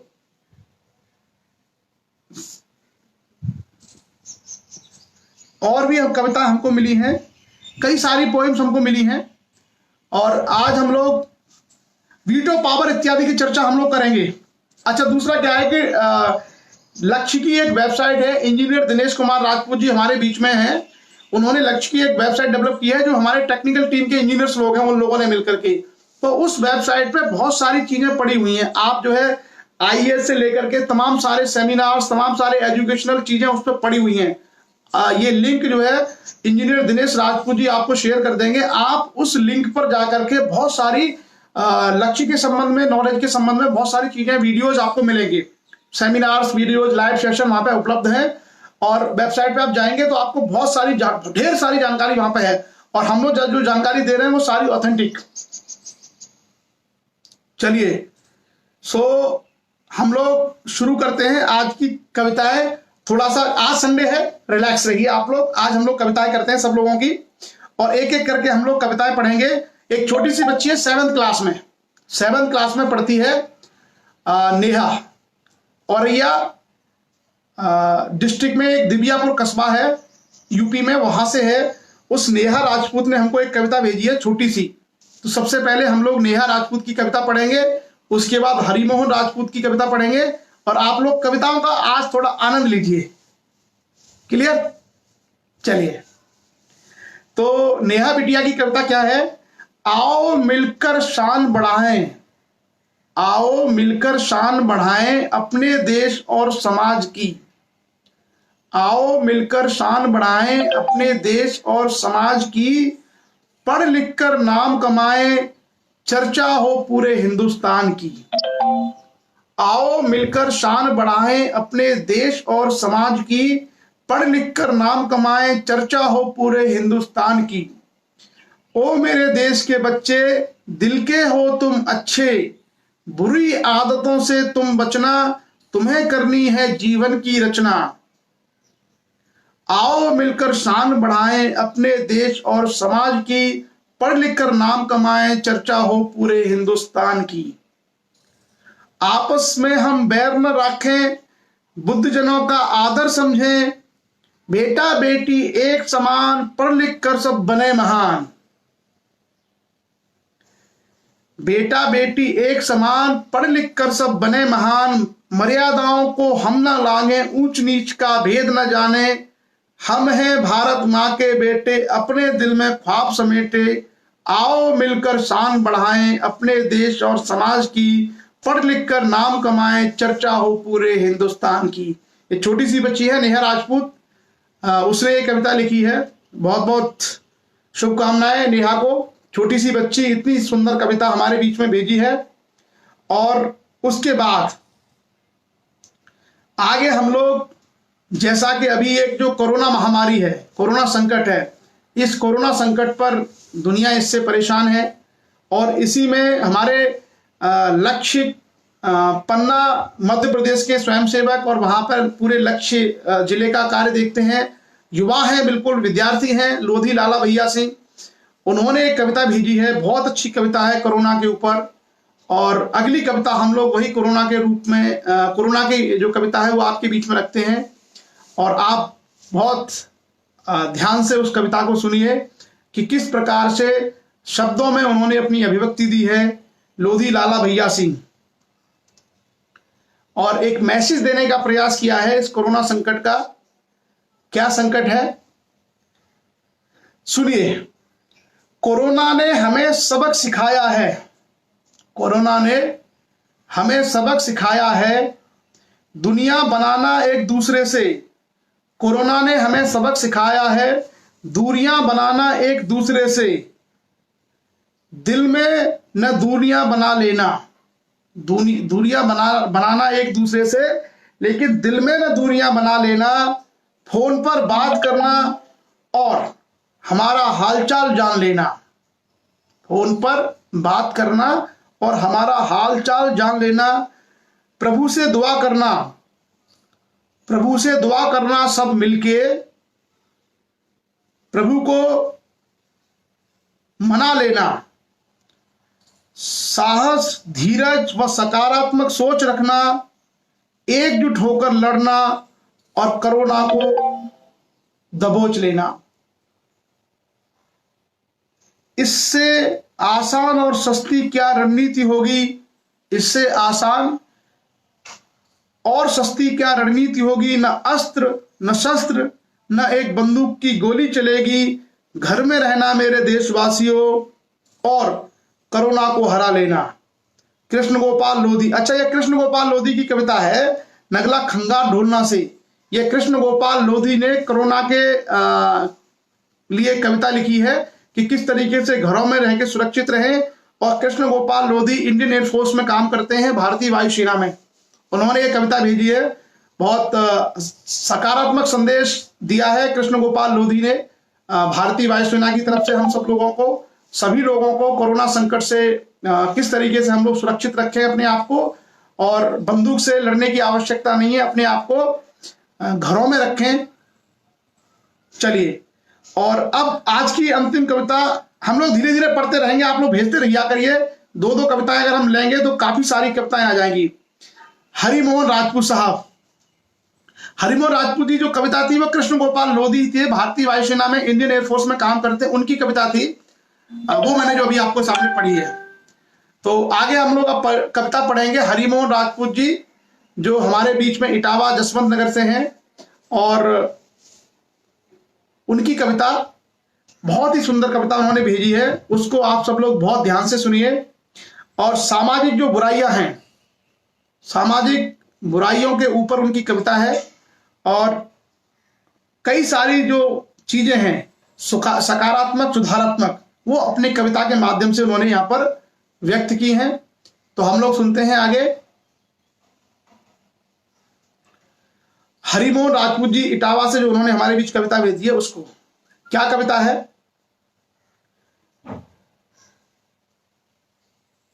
अपने झूठे भ्रम को तोड़ो, अपने झूठे भ्रम को तोड़ो, अब तो भैया दारू छोड़ो।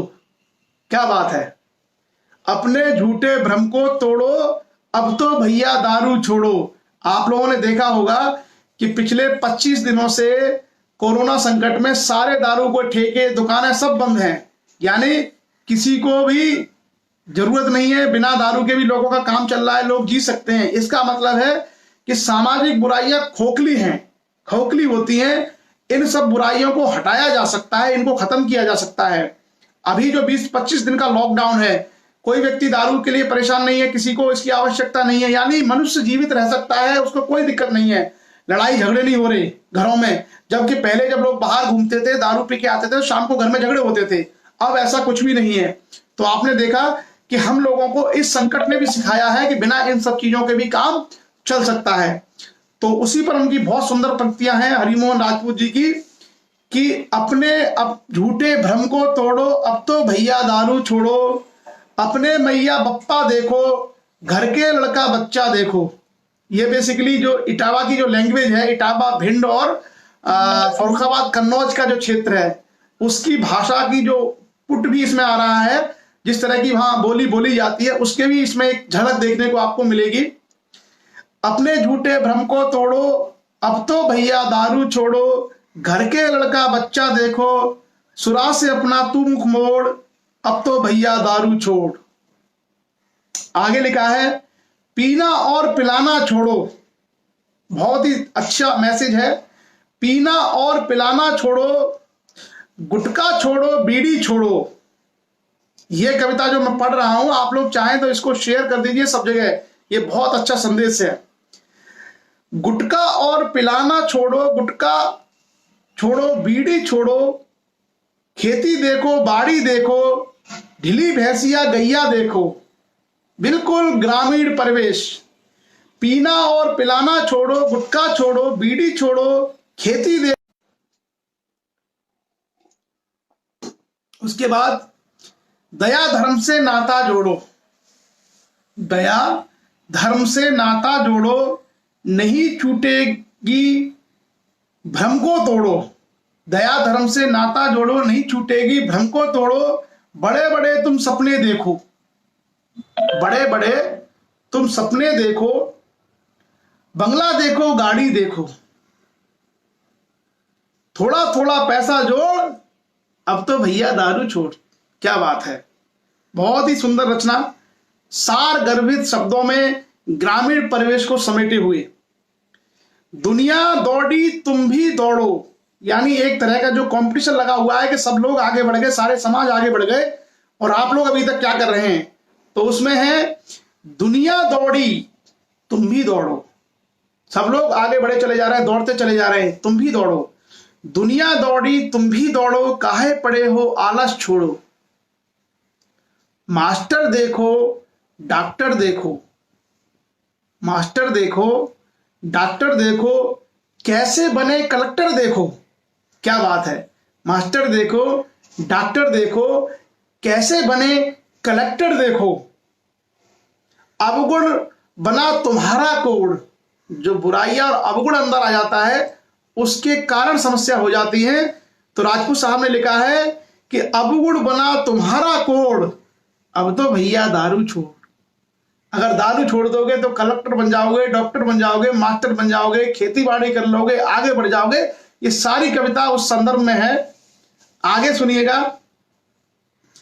बच्चों को शिक्षा से जोड़ो, जो मुहिम हम लोग चला रहे हैं पूरे भारतवर्ष में, हमारा यही प्रयास है कि सब लोग शिक्षा से जुड़ जाएं।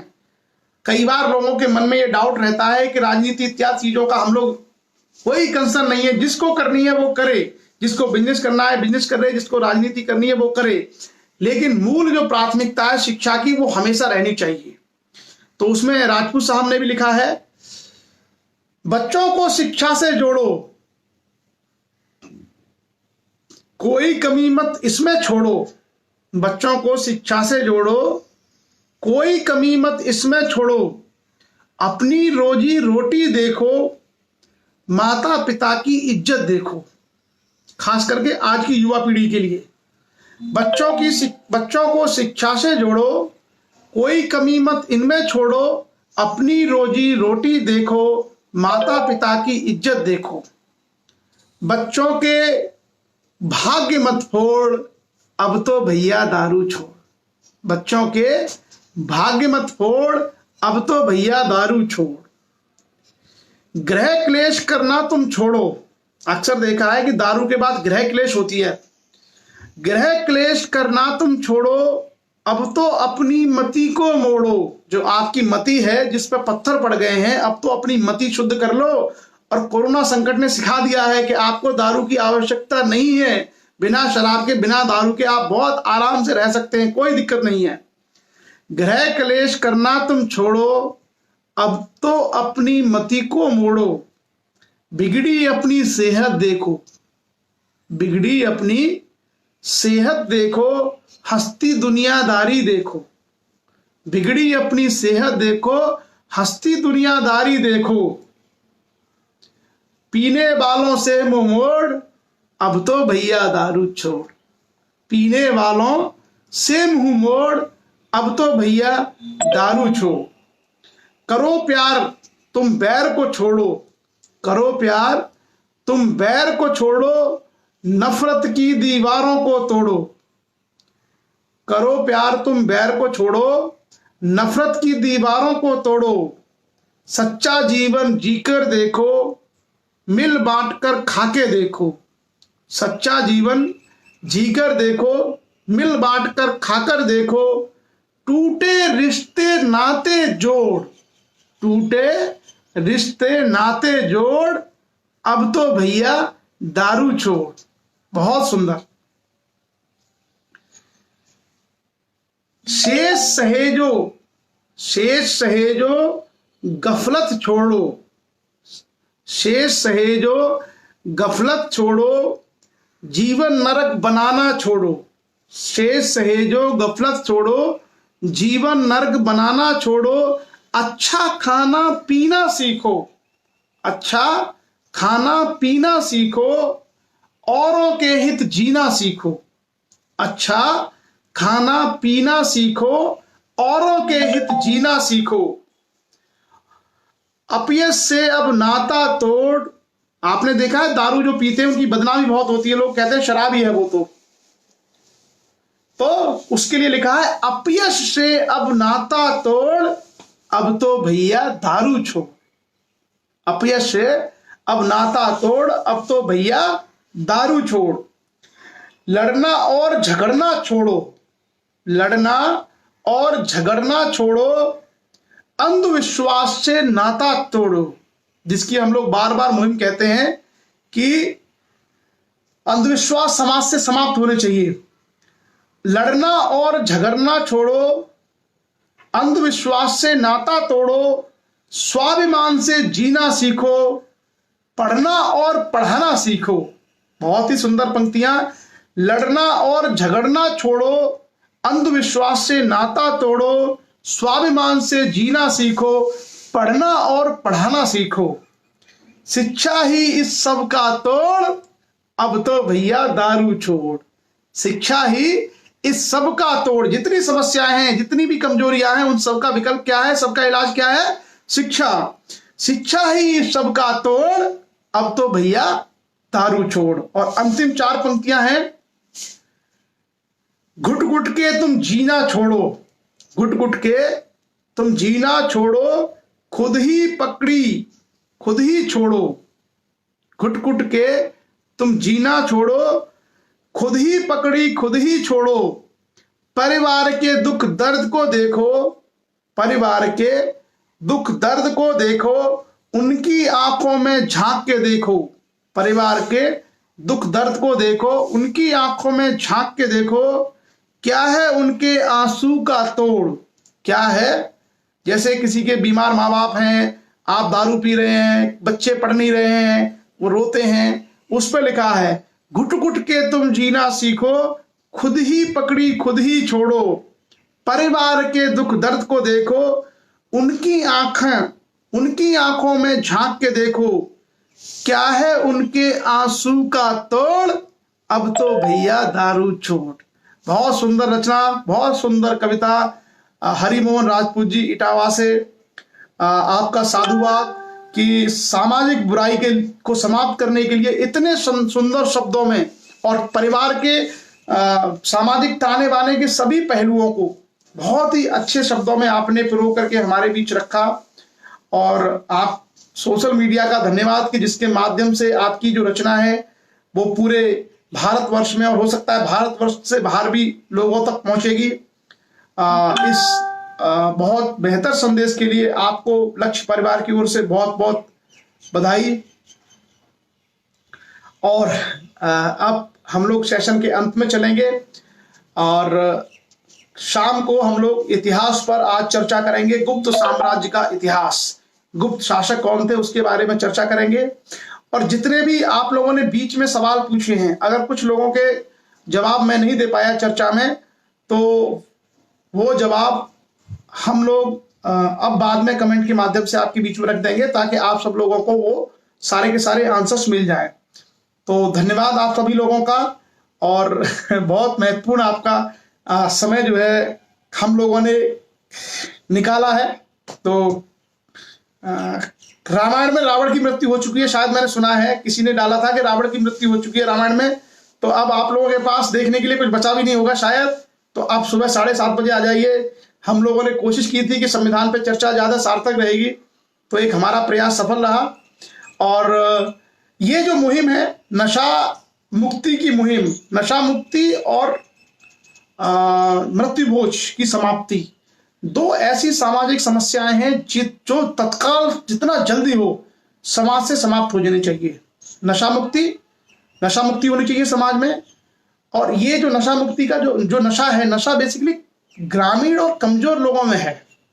ग्रामीण और कमजोर लोगों में ही ज्यादा विकराल समस्या है। क्यों? क्योंकि उससे आपके बच्चों की पढ़ाई, आपके पूरा ताना बाना विचलित होता है। जो अमीर और बड़े लोग हैं और जो बिजनेसमैन लोग हैं, जो ये सारी चीजें करते हैं, बेसिकली उनके पास बहुत संसाधन है, उनके पास एजुकेशन भी है, आलीशान घर भी है, सारी सुविधाएं भी हैं। तो हम सब लोगों को ये ध्यान रखना चाहिए, हम सब लोगों को ये बहुत सारी चीजें ध्यान रखना चाहिए। तो चलिए कल हम लोग चर्चा करेंगे संविधान में जो विधायिका होती है, जो विधानमंडल होते हैं, कि विधानसभा क्या है, विधान परिषद क्या है, विधायक कैसे बनते हैं, विधायकों की योग्यता क्या होती है। और हम लोग सब देखिए अपने अपने कार्य क्षेत्रों में आप लोग काम करिए। हमेशा हम सब लोगों से ये कहते हैं कि जो एरिया हम लोग काम कर सकते हैं, जैसे मान लीजिए हमने अपना एक एरिया चुना समाज में काम करने का, कि हम शिक्षा के लिए काम करेंगे, समाज में लोगों को एजुकेशन की ओर मोड़ेंगे। हम ये तो नहीं कर सकते कि समाज में करोड़ों लोग हैं और हर व्यक्ति के हाथ में पेन और कलम और पुस्तक दे दें, किताब दे दें। लेकिन हाँ, हम ये प्रयास जरूर कर सकते हैं कि हर व्यक्ति के दिमाग में किताब और पुस्तक दे दें। हम हर व्यक्ति के दिमाग में कलम पहुंचा सकते हैं, और उसके दिमाग में अगर कलम आ गई तो उसके हाथ में कलम आ ही जाएगी।